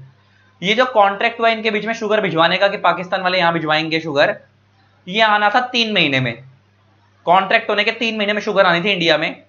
और मीन वाइल आफ्टर 1 मंथ ही इंडिया और पाकिस्तान की वॉर छिड़ गई। आफ्टर 1 मंथ ही इंडिया और पाकिस्तान की क्या छिड़ गई, आफ्टर 1 मंथ इंडिया और पाकिस्तान की वॉर हो गई। इंडिया और पाक के बीच में क्या हो गई, वॉर। तो एक चीज याद रखना, जब वॉर होती है ना उतने टाइम तक ये एनिमी होता है, परमानेंटली एनिमी नहीं होता। अगर वॉर छिड़ गई तो अब टेम्परेरी वो तुम्हारे लिए क्या है, वो कंट्री एनिमी कंट्री, जब तक वॉर खत्म नहीं हो रही। तो सपोज अभी वॉर छिड़ गई, तो क्या जो तुम्हारा एग्जिस्टिंग कॉन्ट्रैक्ट है, जो शुगर आनी थी, क्या वो वहां से आएगी या नहीं आएगी। तो लॉ कहता है एलियन एनिमी क्या है, अब आपको समझ आ गया, फॉरेनर एनिमी, तो जिस कंट्री से हमारी वॉर चल रही है वो हमारे लिए एलियन एनिमी है।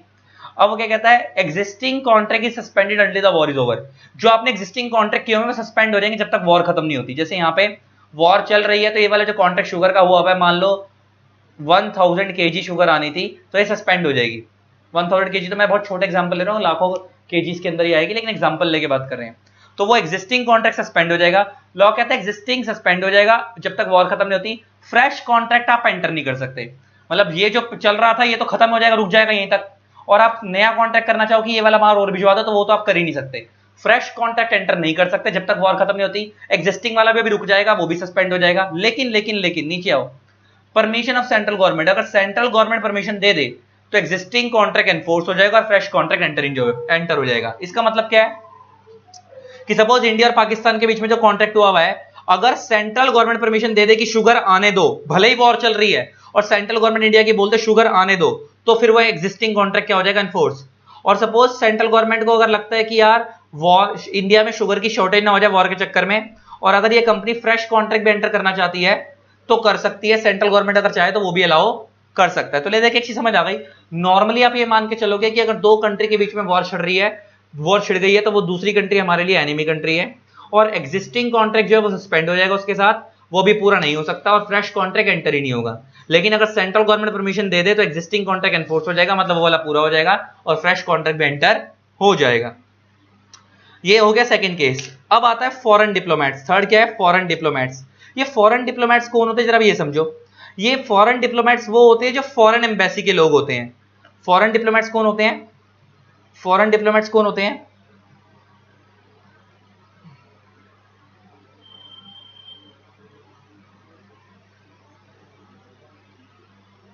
फॉरेन एम्बेसी के लोग।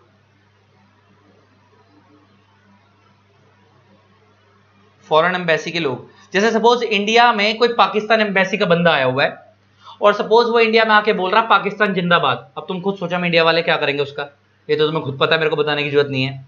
सपोज कोई फॉरेन एम्बेसी का बंदा आया और वो इंडिया में आके ये बोल रहा है पाकिस्तान जिंदाबाद, तो लॉ कहता है हम उसे डिस्क्वालीफाई बाय लॉ मान लेंगे। हम उसे क्या मान लेंगे, डिस्क्वालीफाई बाय लॉ मान लेंगे। और उसके ऊपर देखो, मगर हम उसे मारना नहीं शुरू कर देंगे। इंडिया वाले ये मत करना मारना शुरू कर देना, प्रैक्टिकली तो हम लोग मारना ही शुरू कर देंगे उसको, लेकिन लॉ अलाउ नहीं कर रहा कि आप मारना शुरू कर दो। लॉ कहता है अगर कोई फॉरेन डिप्लोमेट ऐसी हरकत करता है, कैन बी स्यूड, आप उस पर केस कर सकते हो only in the following cases. पहला, where he submit himself to the court and where approval of, देखो और इसको और कर दो, where he submit himself to the court, या तो अपने आप को खुद कोर्ट में सबमिट कर दे, और दूसरा तरीका क्या, where approval of central government has been obtained. इसका मतलब अगर आपने किसी फॉरेन डिप्लोमेट ने कुछ गलत करा इंडिया में और तो वो डिस्क्वालीफाई बाय लॉ, और उसके जो भी कॉन्ट्रैक्ट हो रहे हैं वो पूरे नहीं हो पाएंगे। और अगर आपको उसको अरेस्ट करना है तो दो ही चीजें हैं, या तो वो खुद अपने आप को अरेस्ट करवा ले, खुद अपने आप को कोर्ट में सबमिट कर दे, या आप सेंट्रल गवर्नमेंट की पहले परमिशन लो उसको अरेस्ट करने के लिए, तभी कर सकते हो। ऐसा मत करना कि खुद ही मारना शुरू कर दो उसको। तो थर्ड हो गया फॉरेन डिप्लोमेट, ये डिस्क्वालीफाई बाय लॉ है अगर ये कुछ हरकत करते हैं तो। चौथा आता है कन्विक्ट। कन्विक्ट का मतलब होता है दोषी। जैसे एग्जांपल, सलमान खान को आपको पता है ब्लैक हिरन के केस में दोषी ठहराया गया था। संजू बाबा, हमारे सलमान खान भाई साहब, संजू बाबा कह रहा हूँ, संजय दत्त भाई साहब, आपको पता है हमारे वो आर्म्स एम्युनिशन ड्रग्स वगैरह के चक्कर में पकड़े गए थे। तो वो कहता है ये इनको ये है कन्विक्ट, क्योंकि उनको अब दोषी ठहरा दिया गया और उनको जेल में डाल दिया गया, तो वो क्या है, कन्विक्ट। तो जब तक वो जेल में है तो existing contract is suspended until the conviction is completed, जब तक उनकी सजा खत्म नहीं होती। जब तक उनकी सजा खत्म नहीं होती, जैसे सपोज उन्होंने कोई फिल्म साइन कर रखी है, तो जब तक उनकी सजा खत्म नहीं होती तब तक वो सस्पेंड हो जाएगा। एग्जिस्टिंग कॉन्ट्रैक्ट में उनकी फिल्म रुक जाएगी।